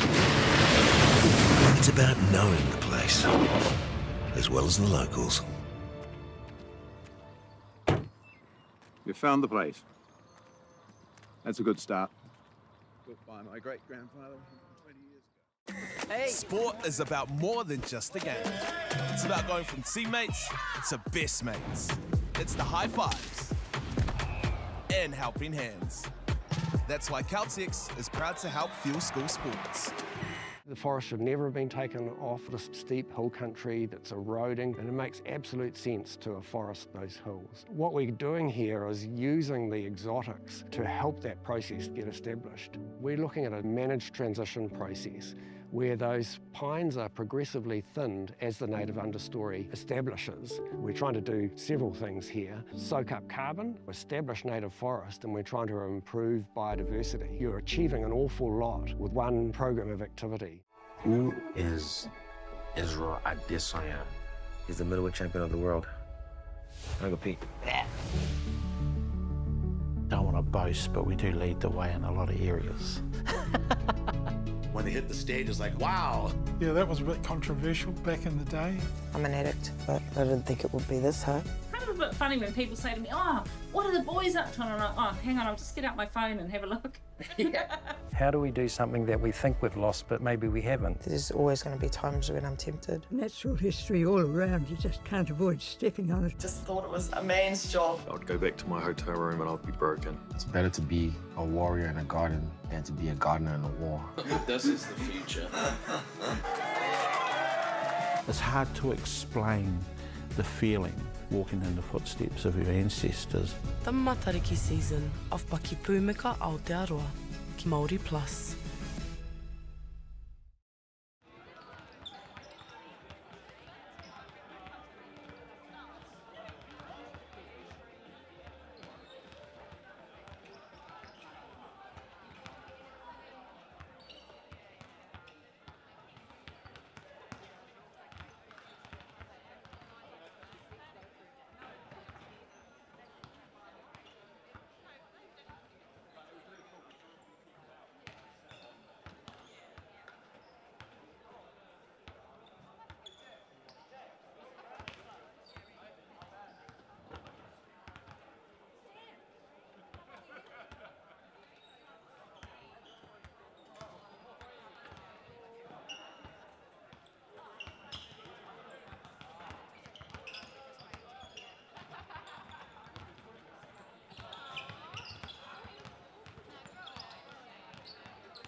E te tā raumai rā ki tēnei kimu ngā whakaharahara e wanga e te Totu rau ko Menses College, nau mai, whakatau mai.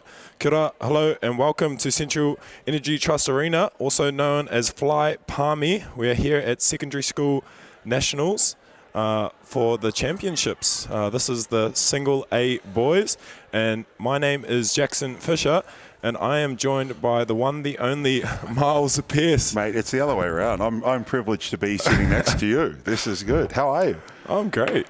This is my third game for the day, so we're settling into the commentating gig. So It's always fun when you get to sit down and just talk a whole bunch of smack about what's going on in front of you. Yeah, it's good. And there's already been, like, day one, and we're only a couple rounds in, there's already been some great games. And that there has, Miles. I was just actually with Josh Thompson, and we were just talking about how if I were to choose a podcast voice to listen to, it would be your voice, Miles, because, you know, just so much poise, and that Australian and New Zealand accent is phenomenal. Yeah, it's fun. Like, that's growing up Kiwi mum from the mighty Te Awamutu mum. So big shout out to that region. But then growing up in Australia, mum used to beat us anytime we sounded too Australian. So I got that real mix of a twang there. But it's very kind of Josh to say.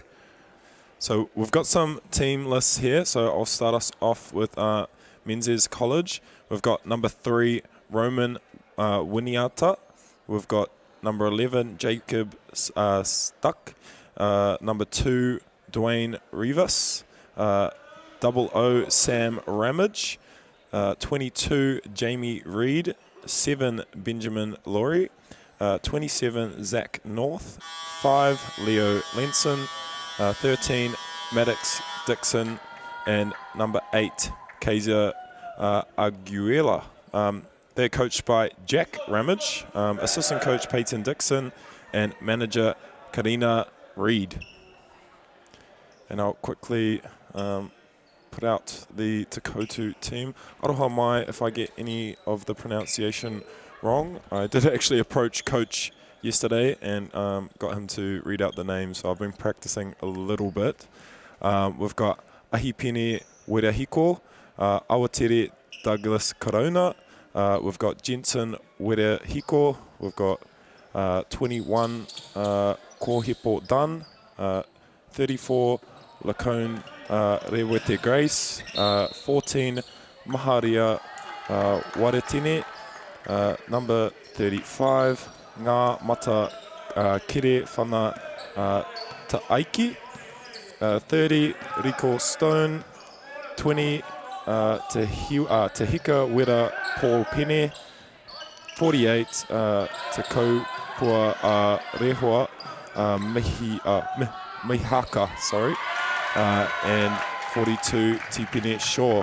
They are coached by Paumane Douglas Corona, and assistant coaches Tamihana Gardner and manager Mike Solomon. Mate, I'm just going to give you a shout out because my pronunciation is something that I'm always working on, but I'm not great, and I thought you did an outstanding job. Just so that was an outstanding job getting to the rim, but can't quite finish the play there. That was Douglas Corona. I've seen a little bit of him in Zone 2. I'm a little bit familiar with a few of these boys. I've seen on Kurutoa, and I've seen a few of them in the under-18s space there. It's phenomenal how much basketball some of these guys are playing at the moment, and like both guys and girls. And we see corner 3, probably one of the shots that most teams here are trying to create and knock down. But it's great to see how much basketball these guys are playing. And later on tonight, our 16 girls are at the Asian Champs. They'll be doing some battles. Unfortunately, they're not able. Some of those girls not able to be here and represent their school. As we see both teams sitting in a zone, Totu electing for the 2-3, and Menses College being in a bit of a 3-2. Dunn controlling the possession. DHO to the corner, number 17 there, Jensen. Kuruwhiwhi Toru Awatea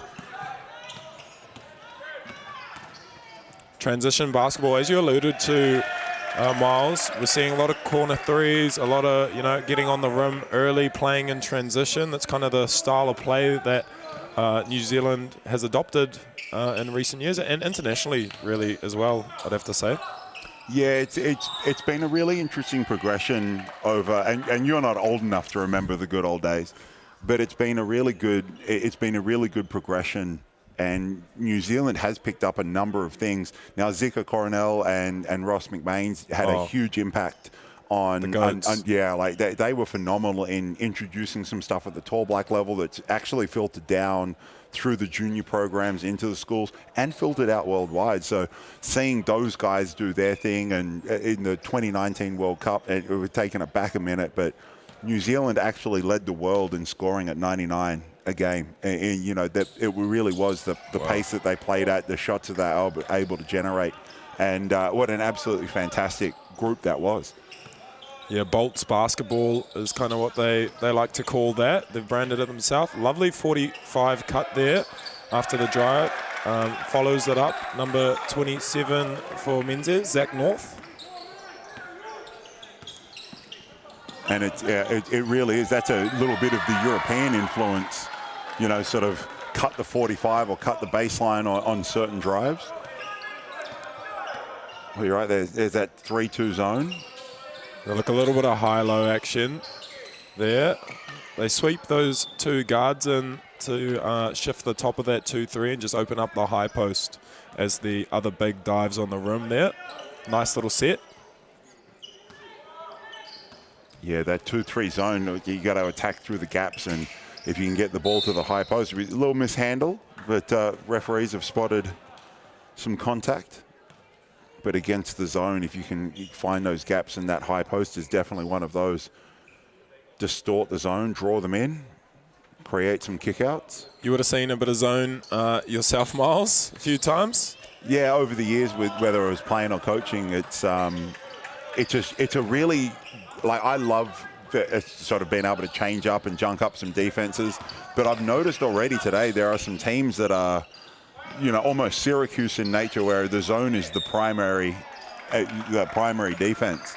And it's interesting when you get to progress to higher levels in, NBL, Sal's NBL, Toihi League, international stuff. The zones are there, and it's mainly used as a change-up more than anything else, unless Syracuse Orangemen, they were famous for their zone. Yeah, I think obviously in terms of stopping certain players, and you can use it to strength if you might not have quite the size of some other players. You can sit in that 2-3 or a similar zone to kind of combat some size issues and match up issues with other teams. Oh, without a doubt. And it's strange because, and this is just an opinion, but we go to zones to combat and try and stop some of the penetration or stop some of the inside players you mentioned. Yet with the three, as popular as it is now, you've got teams who come out in a zone and there we go, they're in a zone. That's an uncontested look. Yeah. And rebounding out of the zone is always a problem, as we see there. Offensive rebound, missed a shot, grabbed it, and put it back in. Yeah, you're absolutely right. But I would be very cautious, particularly with the way some of these people here at this tournament can shoot the ball. If you just stay in that zone, you can get beaten from the three-point line. And some players, it messes with a bit of rhythm. Normally your three-point shot, you're coming off, a kick out, catch and shoot. And sometimes with the zone, it's that first look, like a first side three or a pass to the wing and three, and it's just not a rhythm look. First side three, not a rhythm look. It's like you're quite smart at this basketball thing. Oh, definitely not as smart as someone like you, Miles. No, I'm just old, man. I've just been around too long. I'm 23, so I'm trying to get into that kind of coaching space. I'm about 123. No way, Miles. My knees are. You're surely not as old as Greg. Greg Elliott, surely. You got a few years on him. There you go. Well, I'll take that I'll take that as a compliment. As we see a timeout here. Menzies want to talk about it, figure out what's going on. But you're right, the volume of threes that are being shot, like we just saw earlier there, Menses take that first side three. You know, against whatever defense, you've got to create really good shots. And I think one of the big things that has been interesting in the games that I've watched today is what is a good shot and what's the understanding? You know, like if I'm open, is that a good shot? Well, the answer, short answer is yes, but like that was a first side kick, like kick contextually, three. Right. You know, so, you know, can we work? What's the shot clock? There's so many other things that go into this. So we'll see what Menses cooks up here. Jack Ramage. I was first thinking a potential dad, but it looks like maybe a brother. He's a very young, very young dad if he is. But it's great to see there's a number of family connections in and around a lot of the teams. I just walked past. We see Auntie and the New Plymouth girls there. And what a great little group they've got. Auntie helping Dave Bublitz. Yeah, and we just saw them get a big win over St. Peter's by nearly 100 points there. So great to see them back, led by Casey Bailey Noel, who is off in the under-16s group soon with Ryan Doubleday. Yeah, with the junior tour firm. So they're going to the 17 Oceania. And, oh, man, I was talking to Double D. If I get this wrong, he'll be angry at me. Coach Double Dam, I think they go early December. All right. Yeah. And our 16s, led by Coach Liam Connolly, they're due to tip off tonight at 11:30. Whether I'm still awake at that time is yet to be seen. As we see, nice little footwork. Yeah, nice step through. Even better defense. Kick out off the O board. Can't quite get it to drop. They're quite happy for number 5 there to shoot that. Leo Lenson, he must be a proven shooter. Totu just kind of having their way at the moment. Playing through, the ball's been in Kohipo Dunn's hand a lot. Saw him at Kurutor in the under-16s. Very good player. He's found his way and is a bit of a force for this team. They're playing in transition a lot here. Menses is going to have to do a better job in transition defense. Maybe reload back early or a bit of jam action. Stop them from leaking out.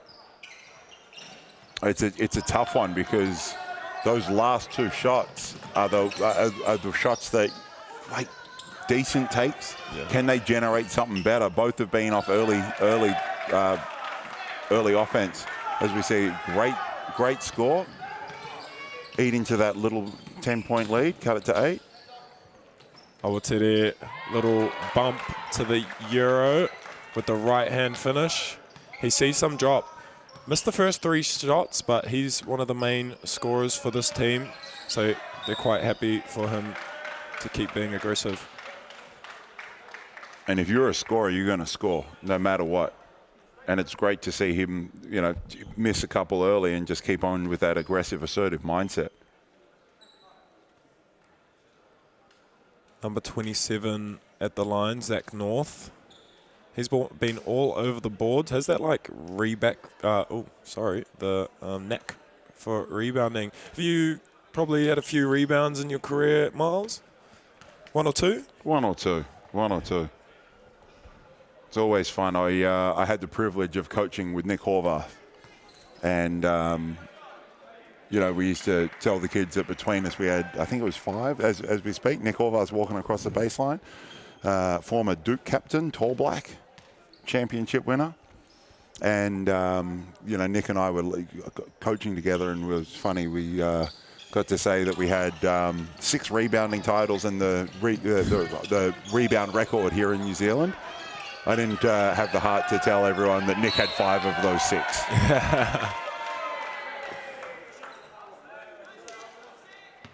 Menses turning up the defense here. Totu flowing into their, like, first side pass pick and roll. handoff action, and they look to get it back to the middle into like a middle pick and roll, as we see a lot of these days. Not a bad idea.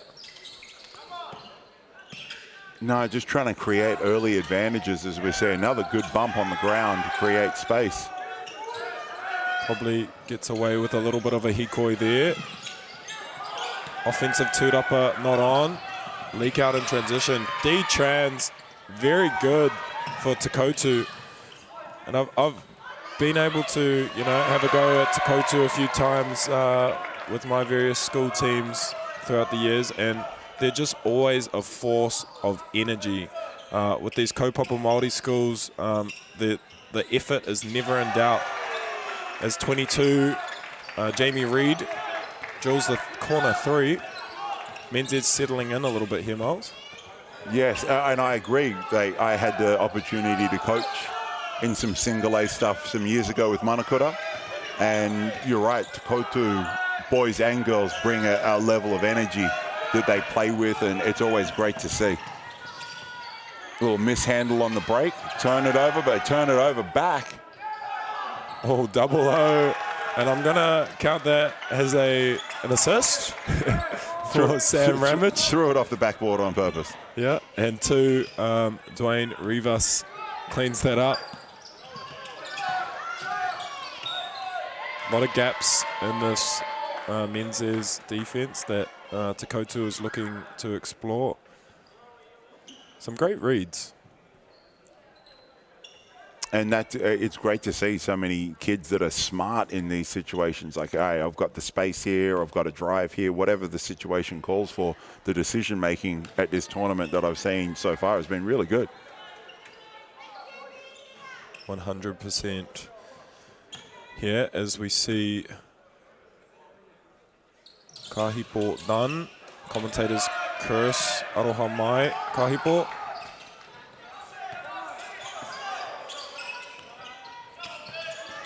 Totu still in a zone. Still gets stuck on that first side there, Miles. Yeah, it's something that they've got to almost engage the defense and then move the ball. Make some early passes, as we see almost a little chip and chase there. Yeah, no real out of bounds set on the baseline there. What would you elect for on a 2-3? What are you drawing up for a baseline? Are you a line dude? No, I've never. With junior teams, I am, because I think sort of a line can be very simple. Yeah. And it can be as complicated as you need it to be. But as we get into older and some of the things there, I do love screening against the zone, trying to create gaps and overloads just so to get some things in. And it also depends on some shot clock stuff. If it's late in the clock, we need something quick. That's slightly different. If we are early clock or have enough clock, at some time get it in and expose the defense for in whatever way we try. As we can see, the shout out to Brent Lay and the Mags girls walking in across the baseline. We can just see them on shot there in their lovely navy blue, dark blue, whichever. Yeah. Personally, the Mags hoodies and all their apparel, love the branding, love what they're doing. You're going to try and borrow some of that by the end of the week? Please. If there's any Mags DC, that's a definite shout out to DC. Yeah, who's been at Mags for a long time. Send Jack some gear, please. Didn't quite make it this year. I think they had a few boys out with that under 17, under 16 squad that went away. And it's really interesting, because that group being away during qualifiers has really messed with some teams to get here. Yeah, 100%. And where you look on the girls' side, well, the athletes were here, but they're not. So how is that going to impact them? There's actually a few girls' teams that aren't here. We've only got a pool of 20 on the girls' side, with 24 for the boys, just because the availability. I know the Mount lost 3 players. Yeah, they lost the Brofton twins. Yeah, the Broughton twins and Riley as well. So. Yep. You know, that's a lot of talent to lose. That's a championship team that's not here. Yeah. Yeah. And it's tough, because you never know what's going to happen in any situation, in any tournament. And tournaments never play out the way they should. You know, look at Canada beating the Black Ferns. Yeah. You know, that was not on the cards for me. That was not on my bingo card.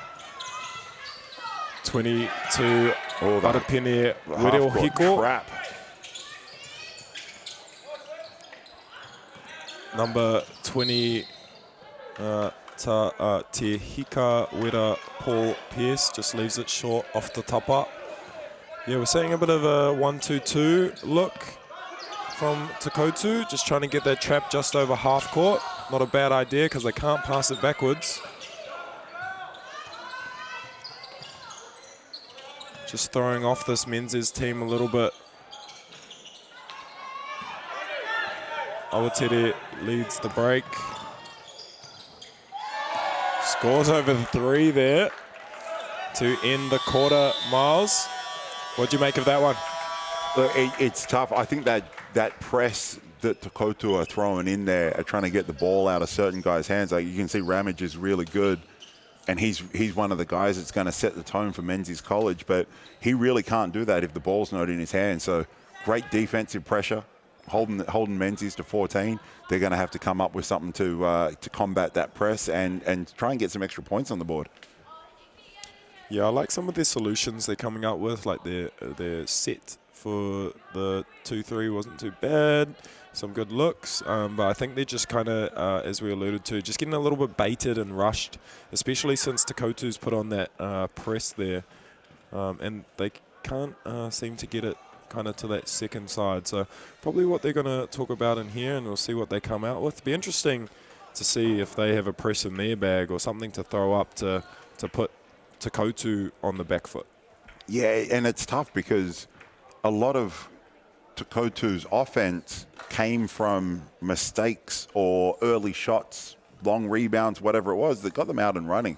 And when you start to get out and run and get some easy ones, you start feeling good. So that's a huge one for Totu, and it's something that Menzies got to figure out. Giving up 26 in a quarter is probably not ideal defensively. So they got, both teams have got some things. It's also day one.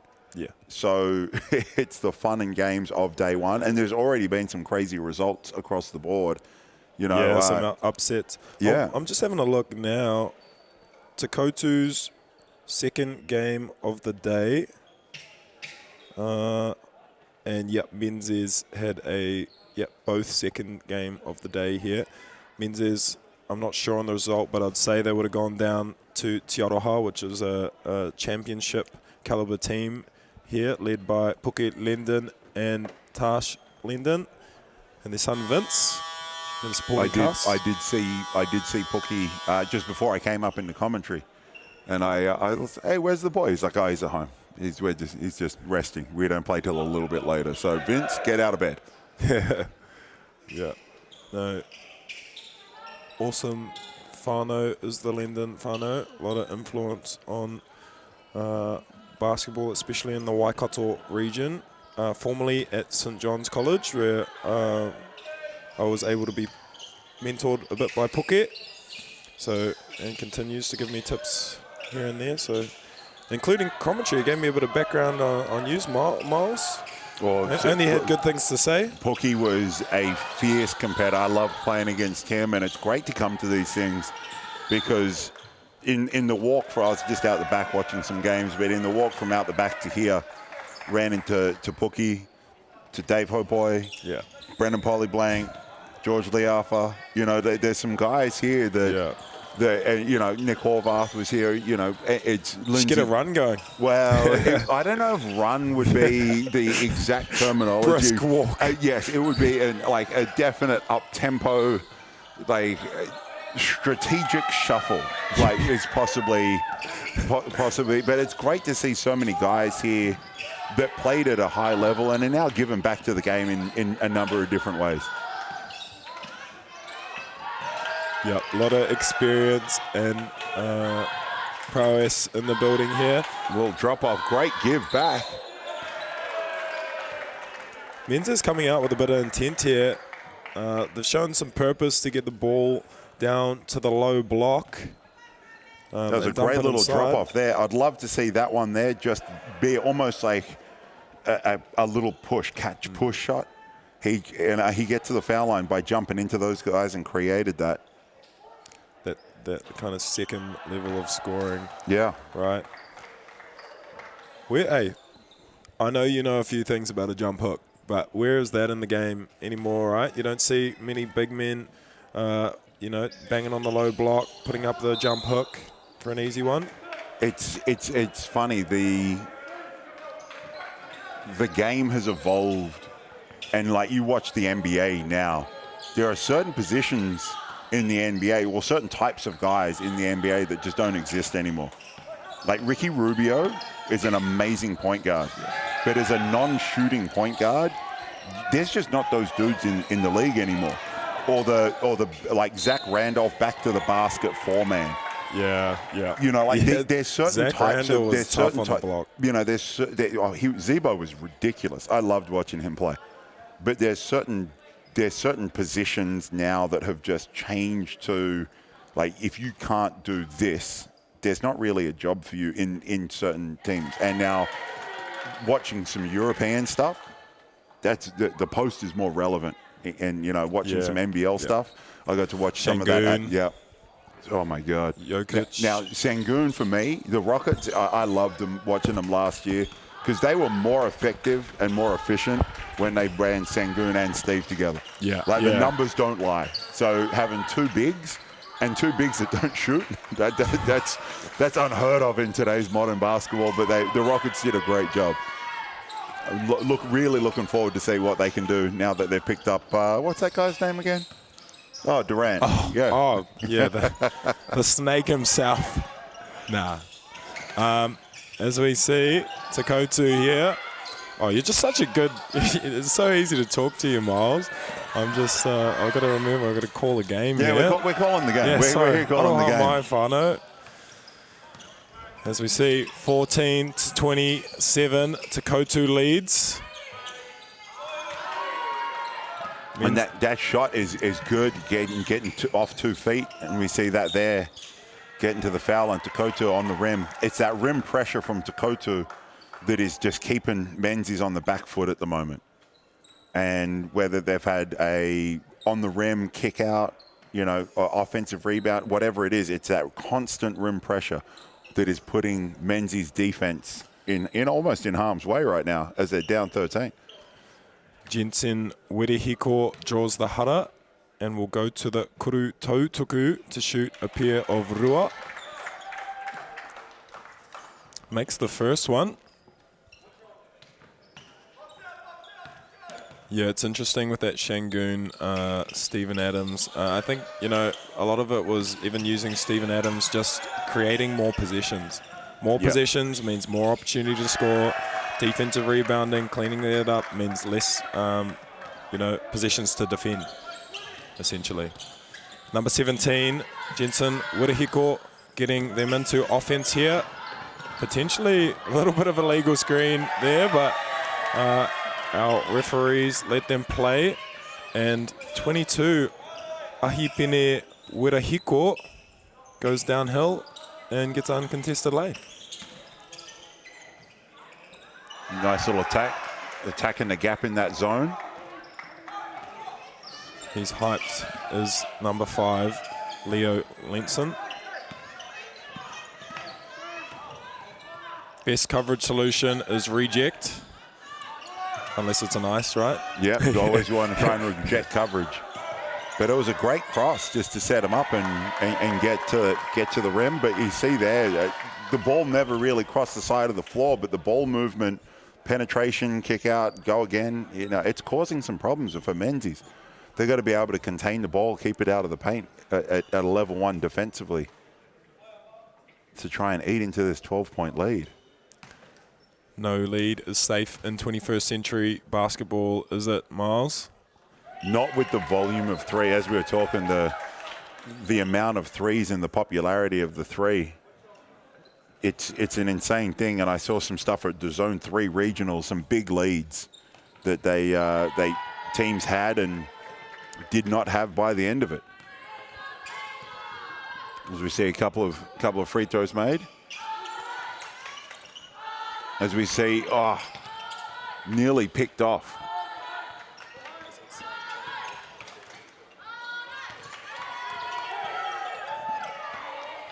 a little bit of scrappy there as we see another break to Totu.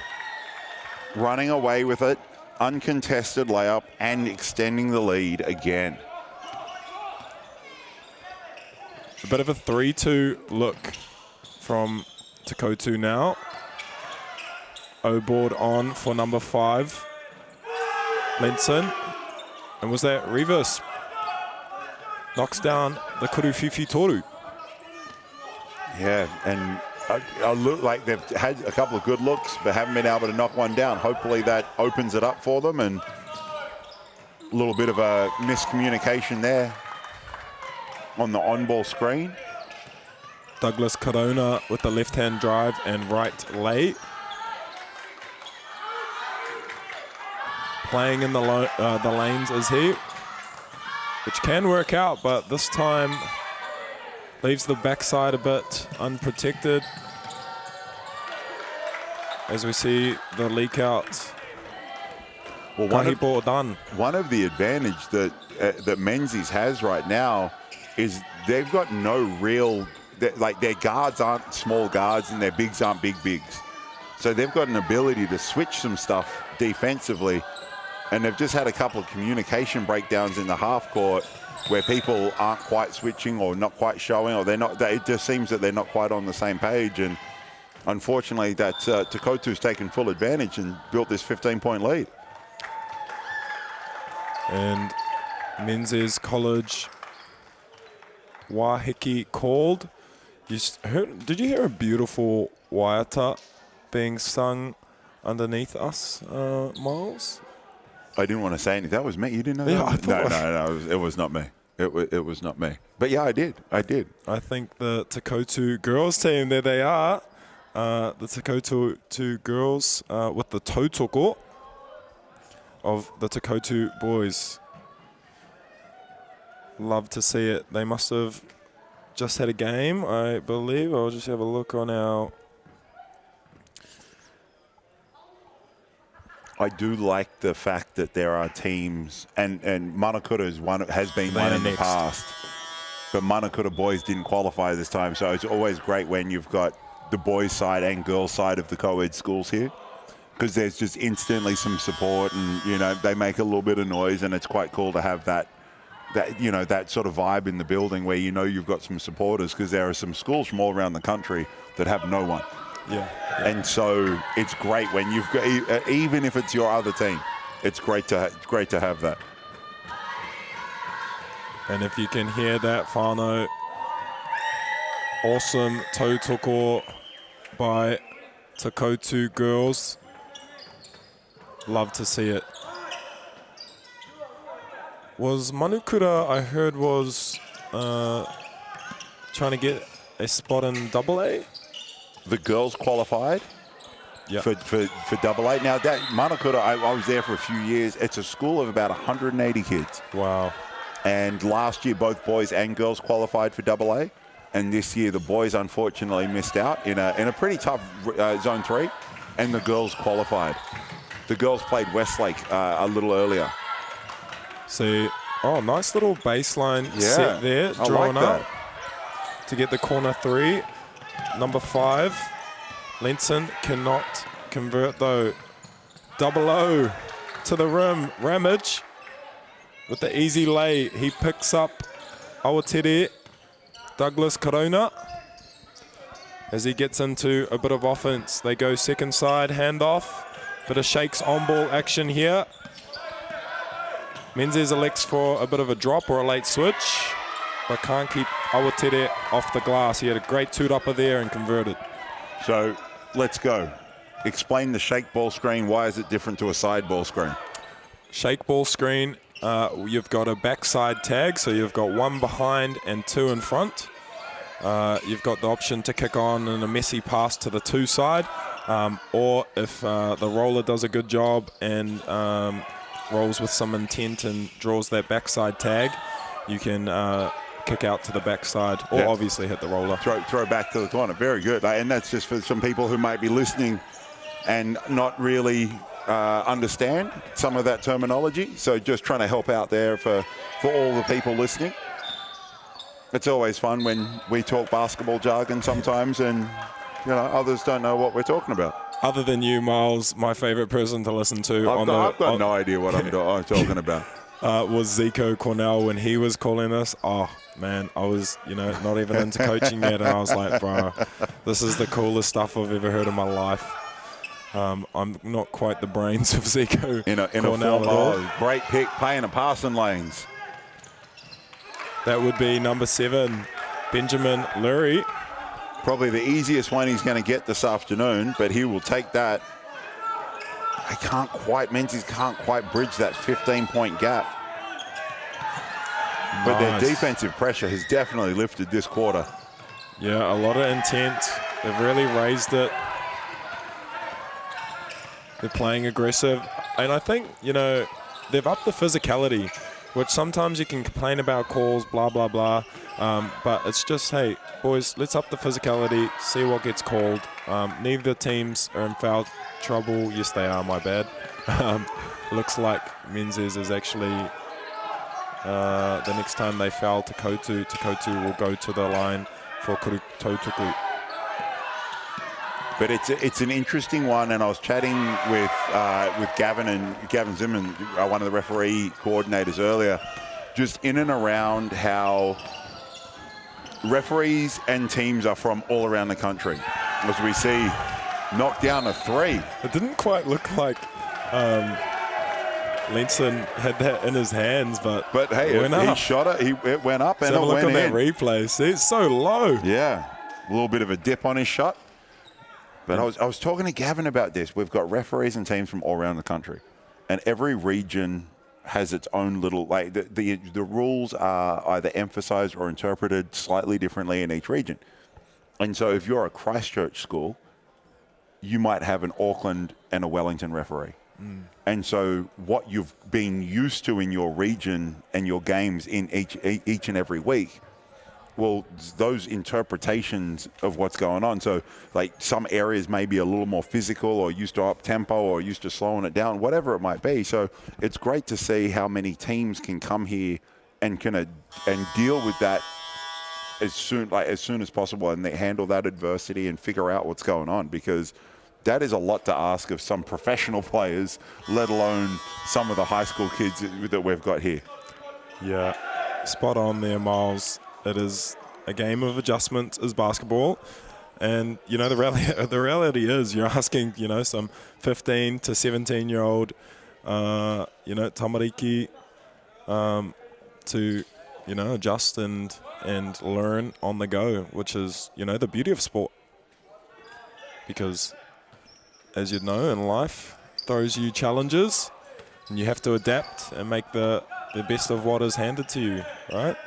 We are definitely not predictable in anything in sport. All these sorts of things can change. As we saw this morning, Aquinas College, who's a single A school that qualified for the double A, beat Dilworth. First round this morning, as we see a great transition take there. He's probably one of the premier teams in the argument when I've been talking to a few coaches around. A few have Dilworth picked for the championship, so to see them go down by 12 this morning just shows you it's actually anyone's ball game. And this tournament, as Matt Lacey alluded to last night, is anyone's tournament, and it's one of the hardest ones on the BBNZ calendar, because you've got 6 days of games if you're a double A school, and you've just got to learn, make adjustments, stay healthy, and all of the above. Yeah, and winning, you've got to be good to win, but sometimes there is a luck factor that comes into it. And I know that great kick out, great paint attack and kick out created a wide open shot. Board there by number 34, Rawita Grace. And unfortunately got a little tangled up there. Sort of a little bit of a reach and tripped over a foot. Not intentional at all, but still another foul and a fairly good player there, as we see the bank open here with 35 seconds to go. bank three there. That's 22. Totally what they, exactly how they drew it up. Jamie Reid. No look pass to the corner. Great little huddle. Oh, the eagle. There you have. Deep three, Awatere. Boom. Bench loves that. Totu girls love that down there. Kuru, Fifi, Toru. Lenson with that low base of his shot, I'd say. 4 seconds. Lost it on the clock awareness there. But you mentioned earlier that he is a guy who can score, you know, that comes out hands down, even if he is a few feet behind the three-point line. There's no pressure on that. Absolutely takes that. So as we take it into halftime, we got a little bit of a break, and we'll be back shortly with the second half.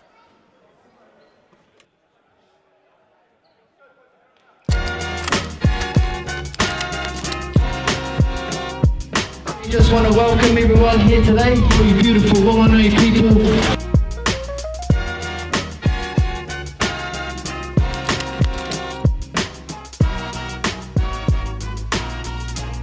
These hoops are pretty mean, eh?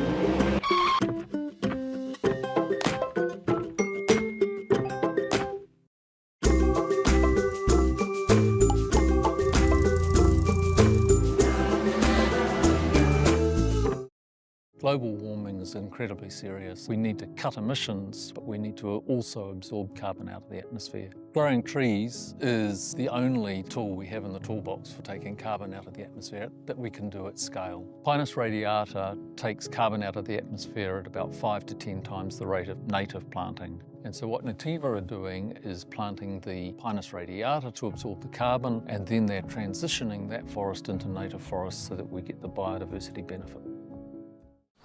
Girls are twice as likely to drop out of sport. That's why 2 Degrees is committed to fighting for fair for women and girls in sport at every level. Get your Support Her merch and keep her in the game. Funding is a real challenge. We know that a lot of schools face that ongoing, and the reality is if you go to a lower decile school in New Zealand, you are less likely to be able to afford to participate in sport. Obviously, having come through it myself with kids and being one of those kids myself who played sport, I know how much it defined who I was. And now being able to go, I can't fix it all, but we can help and try and give to those people who are going through a tough time. It's a real privilege, but you know, for us, we want to see others get involved in this. This is not a selfish thing for Apollo. This is about how can we get, whether it's construction or other businesses, to get involved in this. There's a lot of things that kids miss out on, and so to have businesses step up and want to be involved and to help is a game changer for schools. It really is.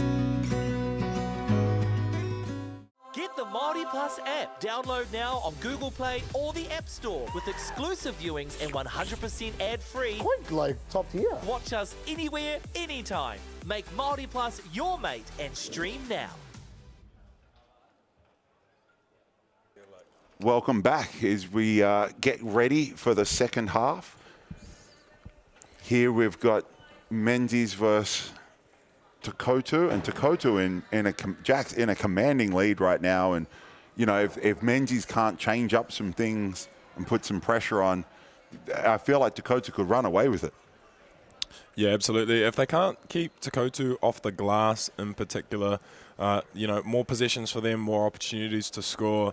They really need to clean up that and then figure out kind of what they're doing on offense on those various zones that Totu keeps throwing at them. But, you know, in terms of watching the basketball without looking at the score, both teams are playing very hard. They're competing every play, and effort is not in doubt for either of the schools. No, and that's what you want. The effort is always there. So now, if the effort's there, how can we be better when it comes to some execution stuff, when it comes to some decision stuff? Because ultimately, what we're asking you to do is simple. It's just not very easy. I want you to dribble down and score. Yeah. Like, it's a simple thing, but it's not very easy when you've got someone in your face trying to turn you, make it, you know, so it's a very hard thing to do, you know, in terms of the scheme of it all. But you really do have right now Menses on the back foot because of the pressure, and because of the pressure, they've taken some early shots or turnovers, and that's led to Totu's running game. So if Menses can look after the ball right now, and like you said, clean up the glass, that'll go a long way into eating to this double-digit lead. As we see Totu back into that main action. Number 17. That is Jensen Wirahiko for the Kuru Fifi Toru. And just a couple of quick passes shifted the zone enough to create that. Top. Yeah, I like that intent. You could see a little bit of action. Maybe gets away with a bit of a hikoi there. Shuffle of the feet does number 17. But it's interesting. The ball movement and the high post had the point, like the point of the zone, as we see it there, just in two minds. Like, who am I guarding? Do I guard the high post? As we see another triple getting knocked down. Koru Fifi Toru, like Koru Fifi Toru. There we go. See, I told you, I'm working on my pronunciation. I'll get there. I spent my 4 hours 45-minute drive down from Hamilton practicing my te reo Māori, so that's why I've had 4 hours practice on it last night. That's pretty good. That's very to good. revamp it, To revamp. To revamp it. But see, being in Palmy, my 2-minute drive didn't give me enough practice time. Yeah. See, it was just the drives. And Yeah. hey, There we go, little side on ball, high post flash. Oh, great fake. Beautiful pump fake there. Is 7 Benjamin Lurie. Got everyone up and out of their shoes. Unfortunately, couldn't finish, but a great fake. Baseline 45 cut. Beautiful basketball there. Great little hara from Paul Pinet to number 24, who is not on the team list. That's right. He's out there hooping. Yeah. He's just doing him. And it's also the, I know I've done a couple of games commentary where couldn't figure out some numbers and things like that, but you realize it's, someone was bleeding, they had to change, the seas parted, and Ramage all the way to the rim for an easy layup. They thought he was going to pass to the corner there, and he just had that little delay dribble, and then just pounded it straight to the rim there. Nice finish from Ramage. Step back 3, elects not to take it. Awatiri has never seen a bad shot. No, but for a guy who's made a couple already, that was fairly casual. Great behind the back. See, these teams have played together all year, Miles. They've been building towards this tournament. So they've got plenty of time together, built those connections, and you just see that from Menses College there. And it really is for some of these teams a very long season. Some of these teams start getting ready in term 1, and we see Menses go on a little run.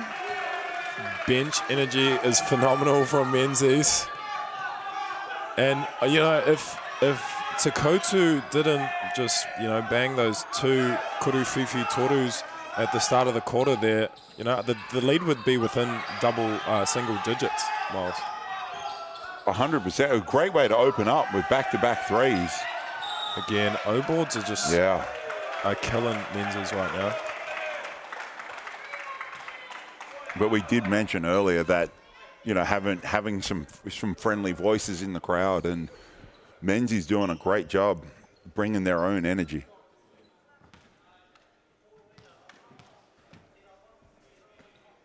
Awatiri leaves it short off the tapa.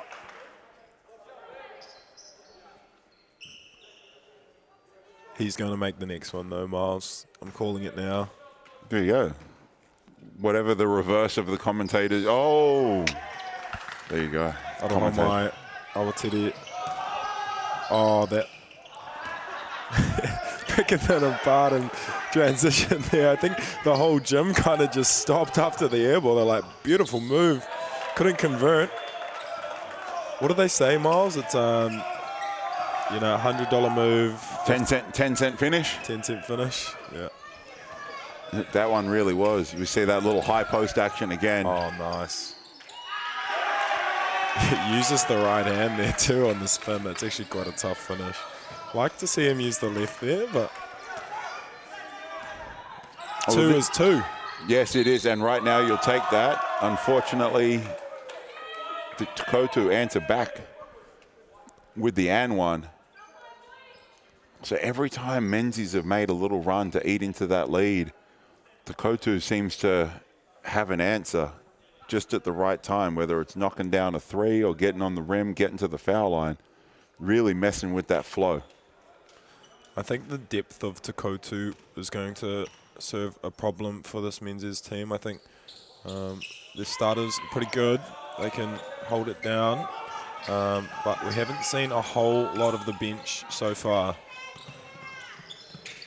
Wing catch, little up fake, left hand. They seem to send a couple to the glass, and Totu's loving that because they're just running out in transition as Douglas Corona cleans up the rebound there. Well, we just saw pretty good transition defense, a good wall up, but then unfortunately, once again, the offensive glass let them down. Big slow step there from 7. Oh, the midi game. I like it. You see that. Bring back the mid-range. Bring back the post up. North there just pulls the midi. Well, you heard it here. Miles wants the midi to come back and the post up. Well, I think it's going to, the mid-range is definitely still here as we see Totu drain another corner three, because so many teams are trying to take away the three-point line in the basket. So the thing that you've got left that you've given up, because you can't take away everything, the thing that you've given up is the mid-range. I will say, Miles, that has been an adjustment I've made going into next year for my team. You're exactly right. And I think, you've got to have all 3 levels of scoring if you want to be successful. And, sometimes that midi, especially off, if they're in like a drop coverage where the big is, dropping back and kind of forcing you to drive into a big body, and you chase off the three-point line, your coverage solution is really the midi, isn't it? And it's great because not everyone has to have everything. And this is why I love basketball and love the team game, because I might be able to do some things that you can't, you do some things that I can't, and it's collectively how we do this together. And so for some of those guys who use a lot of on-ball screens, as we see another transition basket, lead at 19. D-trans is said to be an issue this quarter for Totu, but their scoring prowess is keeping them in it, or keeping them above. Well above. You see another transition, just getting on the rim. And as I said, like, if I'm using a lot of on-ball screens, let's be real, I'm setting a lot of on-ball screens, and my advantage is to pop because I've got that skill, or roll because I've got that set. Well, you can be great at these things and keep doing those. Yeah. But if you're a ball handler that needs to come up with some solutions, and sometimes the solution is that mid-range, and there is a lot of teams that really are living and dying by the three-point line when owning short corners, elbows, mid-range type stuff, particularly against some of the zones that we've seen today. Like, that's a great solution.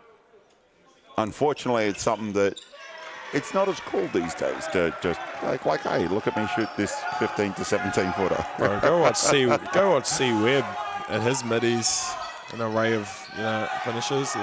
Probably many other examples I won't be able to battle off the top of my head, but no, Corey is very, very good. He's got, like you said before, the levels of scoring, so stuff at the rim and in the paint, that mid-range and out to the three. C-Webb's one of those guys internationally, been doing that for a very long time. You look at guys in the NBA Chris Paul shoots a lot of mid-range shots. So high clip, too. You know, and he is one of the best point guards of all time. Yeah. Interesting. Would you have him in your top 5 point guards of all time? Oh, I don't think I would. I'd have. I'm going with I would not. Yeah.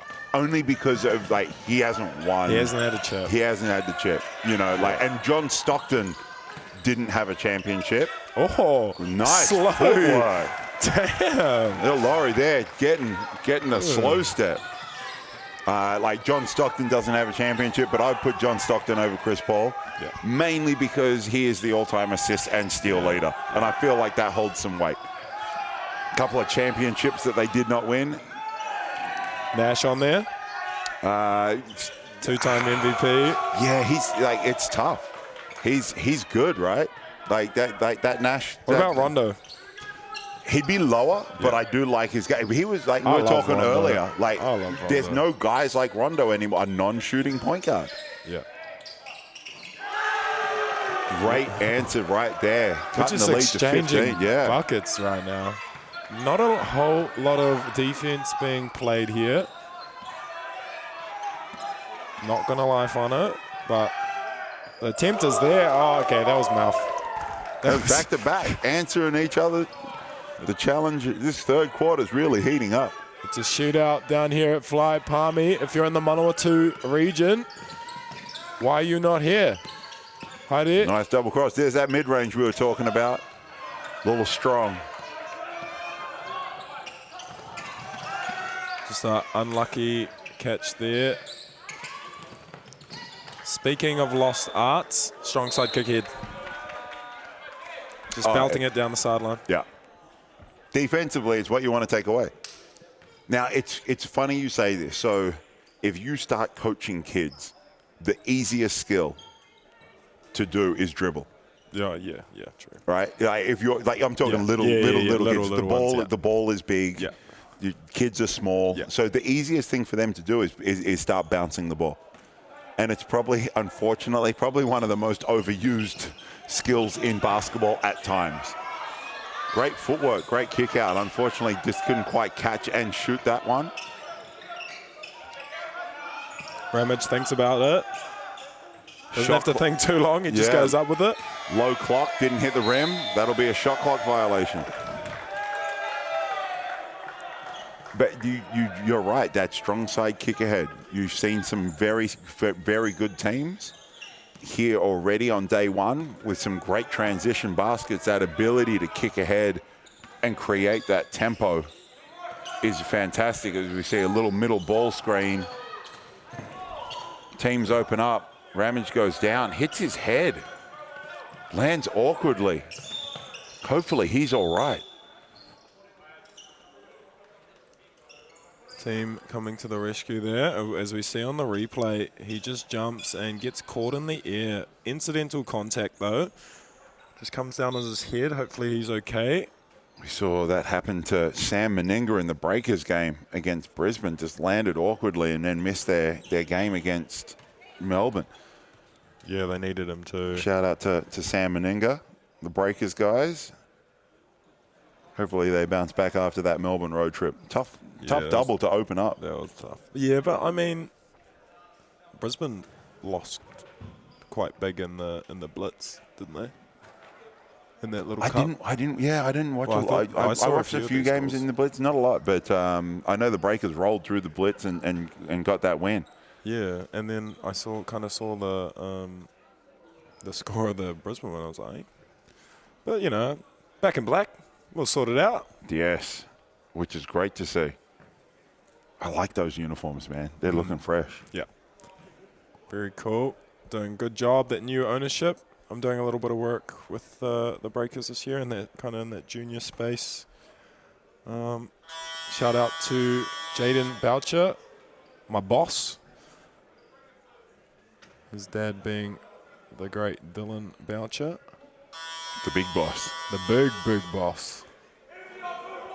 Dylan was a great competitor. One of Dylan's biggest skills was his ability to just make other people better. And watching some fire games this year, you can see Jaden's got that ability, moves the ball well, makes the right play, gets after it defensively. Had Cruz, Pera Hunt, and Sean Bairstow come into my school, St. Paul's, and do a bit of a talk. They're nice enough to do that, and they only had good things to say about Jaden Bazan and the stuff that he does, the extracurricular stuff he does, and be able to make people better, as you alluded to there, Miles. As we see ball out of bounds. I've had a bit to do with Cruz over the years. Was lucky enough to hang out in Greece for a Junior World Championship a few years ago with the likes of Cruz, Flynn Cameron. It was a star-studded group. That was. It was fantastic. You know, that group we had. We played USA, and that USA team had Tyrese Halliburton, as we see a triple go down there for Menses as we close out the third. But Tyrese Halliburton, Jalen Suggs, Cade Cunningham were all on that team. Wow. And Flynn Cameron, Cruz Parrott Hunt, Oscar Oswald, Sam Meninga, Max Darling, James Moores. Didn't take a backward step. Get up a shot. 22. Yay! That's Jamie Reed closing out the quarter there. We've got 59-72. Bit of a tighter contest now. Be interesting going into the break what these teams can come out in the fourth quarter. Yeah, it really was that first quarter, that sort of got a little bit away from Menzies, losing that quarter by 12, and then the second and the third the second and third have been much more evenly matched on the scoreboard. It really was that 12-point deficit that sort of caught them out there early, and they've made a couple of runs. But Totu have had answers for that. So let's see what they can come up here to start the fourth. They probably need back-to-back stops just to get the ball going. Back-to-back stops with scores, I should say. Yeah, I'd like to see them come out with that fire in this quarter. They can't concede back-to-back threes as they did in that third, because they're just digging a hole. Well, they've already kind of dug a hole for themselves, but they don't want to see that go any further, especially in the fourth quarter. You've got 10 minutes to put out your best bit of basketball now, as I'm sure Coach Jack Ramage and assistant coach Peyton Dixon will be cooking up. And with this group that they've got, they've shown that they can score the ball. You know, scoring 27 points in that third quarter, but they gave up 27 as well. So right now they're going to need to do it, just grind it out on the defensive end, get stop after stop, and almost turn this into, as we see Jack Ramage there sitting down on the right of screen. Hopefully he's okay after an awkward fall in the third. Looking a little bit wheezy there. If you want more information on secondary school nationals, you can visit the Basketball New Zealand website, www.nz.basketball, and our social media. We've got a great team up there. If you want to go to them for some results, you can go on any platform. I think they're Basketball NZ. And if you want to tag us in your posts, #SSNats. It's Isaiah Smiler. I saw him running around, doing a great job with the social media stuff for BBNZ as we see Totu get an easy look at the rim, unable to finish. 2 stops here. There's the stop. Unfortunately, they can't score on that one. Does a good job of addressing the rebounder. Oh, good block timing on that. Number 3. That is Roman Winiata. Gets the block on Awatere Douglas Corona. Here we see it. So nice, we see it twice. That's like a Greg Elliott one-liner there. Yeah. You got to throw these things in from time to time.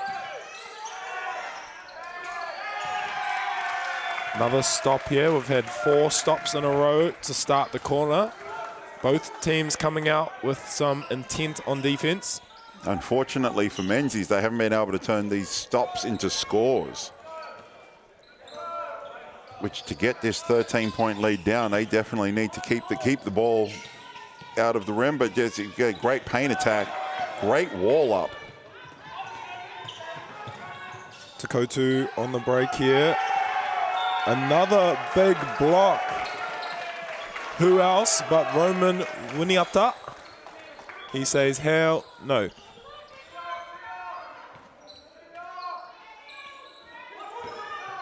Oh, nice little back screen there to get Awatere open.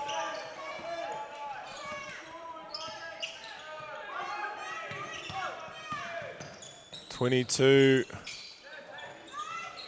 Reed goes downhill. Another block here, but it'll be out by our other 22, which is Wirehiko. Be interesting to see what kind of set they have here. Reverse. To Stuck, who leaves it short off the tapa. Hara cross court. Downhill. Great screen right in the middle of the floor. Freeing up and creating space for a teammate. What's your opinion on screening in the lane? Oh, everything has its time and place. Everything has its time and place. So I'm here for it, as long as it's in, you know, the context of what we can do. And anytime you can create an advantage, right there, great lead pass. And that was just an advantage created because of the effort that his teammate ran the floor. Great pass, ball delivered on time, on target. But the ball handler pushed to draw enough defense. His teammate ran the gap, ran hard enough, ran the lane hard enough to create advantages. It's a simple game. Douglas Corona having himself a tournament so far. As we see, who's this team in the blue that's walking in? Some sharp kip down there. I don't know who I believe we've got two teams. The darker blue is St. Kitts walking in there, and I believe that's Hatapolda. Oh, Hatapolda. Yes, single A boys. What a striking uniform they have all kitted out. You gotta look good. When you come to Nats, you gotta look good. Oh man, there's nothing more than I like than basketball apparel, my friend. As we see, offensive rebound. Douglas Corona, who else? Totu sitting in this 1-2-2 press, trapping just over half court. Whānau, if you're asking why they're not able to pass backwards, as soon as you get that ball over half court, you can no longer pass it back to there. 22, Reed there with the ball. Oh, I feel like Vivas could have shot that. Rivas, sorry. Yeah, that was possibly one pass too many, a little unselfish. Bit of Spurs kind of basketball there. Yeah, he had some time and space to shoot that one, and he knocked one down earlier. So I'd like to see him let that fly if he's given that much time and space.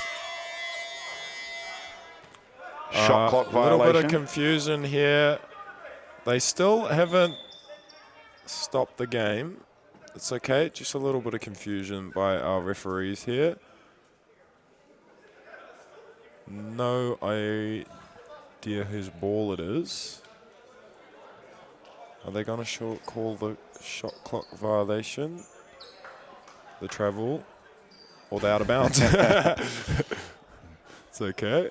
We need to roll a couple of dice and see what number it comes up with and figure it out from there. Our referees doing an awesome job thus far in the tournament. We actually last night, I talked about it in the last game there. Last night, Basketball New Zealand, led by Laurie McDaniels, the people lead for BBNZ, hosted a panel discussion with coaches and referees at the Secondary School Nationals just after the opening ceremony there, Miles. And it was to create open dialogue, strengthen relationships, especially between the coach and referee space. All of the coaches of the tournament and all of the referees were mandatory to be there. It was an awesome discussion where Matt Lacey representing the coaches and Garrett representing the referees had a bit of a discussion about, what communication looks like on the sideline towards referees, and what referees expect of coaches, what coaches expect of referees. So it was a great little bridging the gap kind of initiative there from BBNZ. Love to see it. Yeah, and it's a tough one because sometimes people's personalities aren't always as talky as others. And in a situation where you're coaching and refereeing, both those jobs are you've got to be very talkative. And some of the best referees that I've ever had, whether I was playing or coaching, are referees that just interact and talk to players and coaches as things go. Marty Dixon was one of the names raised there, and he's someone that always talking, as well as O'Keen Reid, if you know that man. Yes, I do indeed. He has refereed me a few times, and he is great. He's great. He's great to talk to because you know exactly where you stand. He will talk to you as long as you converse the right way. As we see, offensive rebound, unable to get that putback. But you've got to have a level of respect, both referees to coach and coach to referees, and communicate the right way. Nice little in and out. It's that little punch jab there. Yeah. Unfortunately, I want to say he missed a great move, missed the shot, and he sort of put his head in his hands, and there's no room for Hey, we don't have time for in D-Trans. And that's already going. The ball's already going, and you're feeling sorry for yourself, even if it is just a split second. That's all some people need to create that advantage and get away running. Spin move there. Just short is Warahiko. Follow up there by our unnamed man. I'm going to go out on the limb and say it's Waratini, because he's down as number 14. Oh no, who are we missing? I'm looking at the bench now. 24.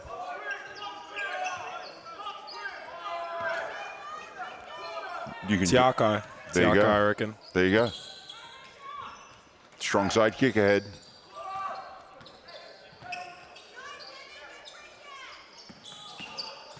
Oh, beautiful little dump off. Can't convert.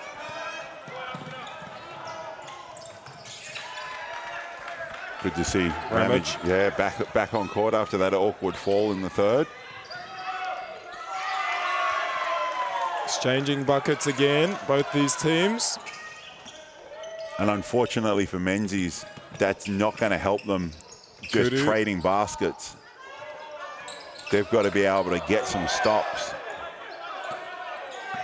So both teams frustrated there with the kickball not being called, but it's actually intentional kickball. And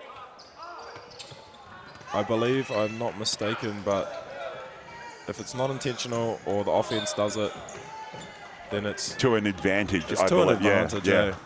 So intentional kick or to advantage, I believe. We can check with Ken or Gavin or any of the referees that are floating around. Ken Colson. Always love picking their brain and then trying to figure out how to bend the rules that they just told me. How was Ken Colson as a referee? Did you play back in the league when Ken was refereeing? I did indeed. I heard he ran a tight ship. He did. And that's probably why I got so much respect for him. You knew exactly where you stood. Nothing else was going on. And it was great. You know, when you play at a certain level, or you just keep seeing the same people, you get to build relationships with them. And Ken's actually, great block there, defensive effort. Douglas Corona gets his get back. Yeah. Possibly trying to do a little too much there. Leak out and converts.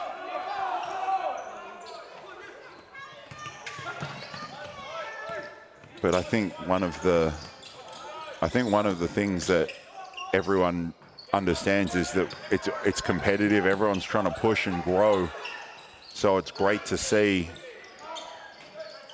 people. Yeah, it's great to see when people can get together. You know, everyone's pushing for the same thing. Like both teams are pushing for a win. Referees are trying to keep the game controlled and keep the game moving. So everyone's kind of on the same page. Here we go. 34 checks in the game for Totu. Rewita Grace. Nice backdoor. Can't convert. Middle on ball. It's been good for them. Can't get anything out of it this time. Goes under. What a great basketball play. Great effort to get back. And you're right, they have got a lot of stuff out of the middle on ball, particularly when it comes off some extra passes. As you see there, Menses. I did. We had the replay. We were watching the replay, but as the replay was happening, we had some subs check into the game, and I'm glad he didn't trip all the way over. But one of the boys checking in clipped his foot on some signage and knocked it all over. Shout out to Bailey's, one of our sponsors. And I would just like to mention our major partner, Foot Locker, a broadcast partner for Kata MāORI, our host association, which is Basketball Manawatu.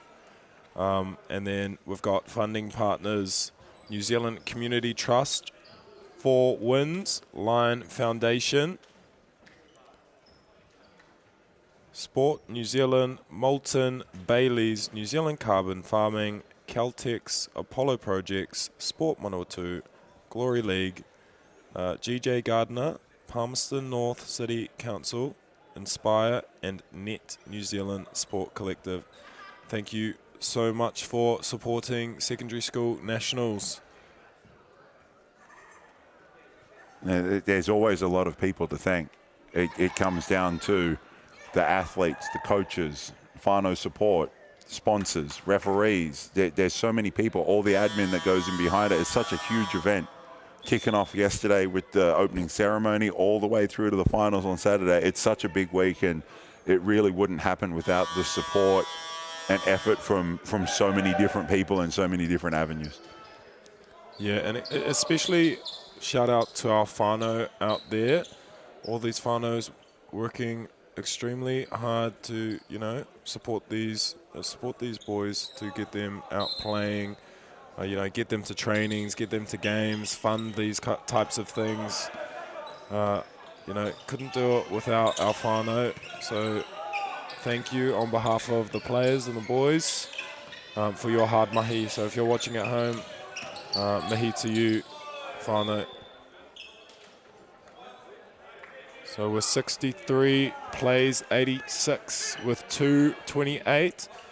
Slightly out of hand here for Menses. But you never know, Miles. No, they got some stops early on, and they just couldn't knock down some shots on the back of a stop. And then they were trading baskets, and unfortunately for Menzies, they've given up a couple of easy ones, particularly on the offensive glass, as we see back to that little seam pick and roll.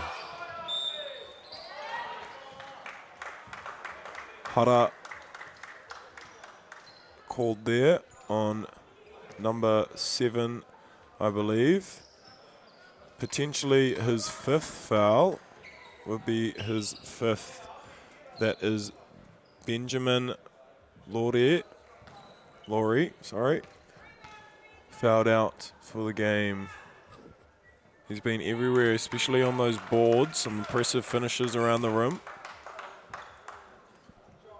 He's done a great job for them on the glass. Look at the Rōmata girls down there doing a little dance for Coach Kiriti of Rōmata. I just thought they were filming a TikTok. Yeah, maybe they do. I don't know. You never know. You never know. It's not necessarily how I got ready for a game, but hey, each to their own. However gets you hyped up, right?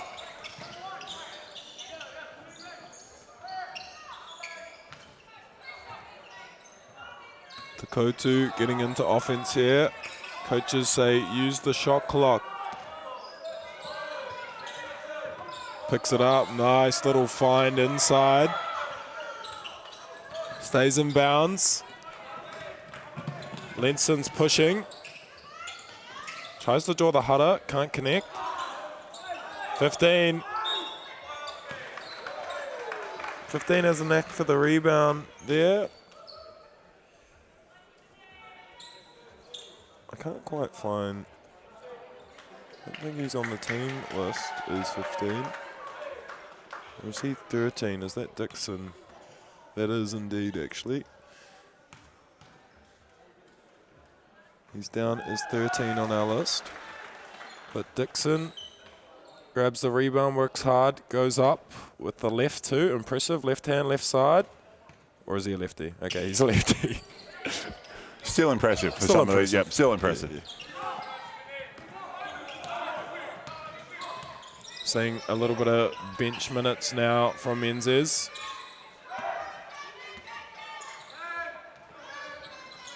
Still very important to these boys to get on the court, especially, playing for their high school.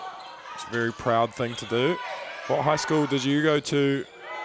I went to a couple. I grew up in Sydney, so my first high school was Palmerston, North Shore, and then I went to St Joseph's College, and one was a very big league heavy school, being in Sydney, and the other was a big union school. True. And sort of bucked the trend. I didn't start playing until I was 16, and I played football, AFL, soccer, league, union. I tried everything. And basketball stuck? And then I was actually, hockey was my main thing in the winter. Loved it. And one of the guys in my hockey team said, hey, we need a tall guy for basketball. We play in this summer competition to keep fit. Do you want to come for a run? And I was like, yeah, I'll give it a go. And just fell in love with the game. And lovely little shovel off. Yeah, great little shovel pass to close out the game. But yeah, just that first game, ran around, didn't know what I was doing, smacked some people like it was rugby, sort of hit a few bodies, and had a lot of fun and never looked back. You see a lot of, those Australians, AFL and basketball kind of hand in hand. Well, it's the same body type. Yeah, exactly. Same body type, yeah. Same athletic ability, and it's funny because the contact and what's going on in AFL is very similar to basketball. You try and explain, as we see, the last second shot, unable to go down. But yeah, so they're closely related, but unfortunately not necessarily closely on the scoreboard here in this one. 90 to Totu run it out, 93-64 over Menses College. But thank you very much for tuning in. It's been great calling the game. Hopefully we've got another one later in the week. Yeah, absolutely. Thank you, Miles. Absolute professional, great basketball mind. I have definitely learnt a few things off you, Miles, so pleasure. And thank you for tuning in, whānau. What a great contest we had between these two teams, and hopefully they do, further down the track for both of these teams. So thanks for tuning in, whānau. Ka kite anō.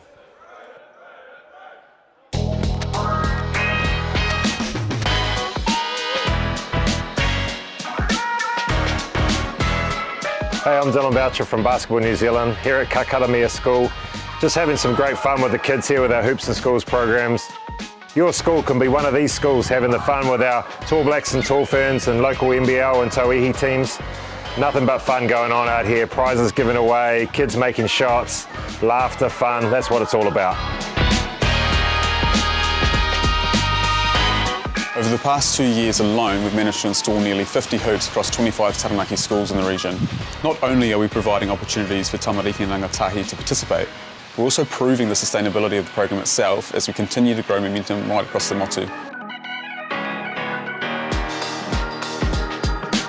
Hoops and Schools continues to deliver amazing opportunities for kids all over New Zealand, giving them access to basketball no matter where they are. We're really grateful for having the Hoops and Schools program in Taranaki. We are bursting at the seams in terms of facilities. We have something like 100 plus primary and intermediate school teams. Providing these hoops to the kids fitted in with the whole growth of the game. I know that having these hoops in the schools will just support the whole program and see the future growth of the game.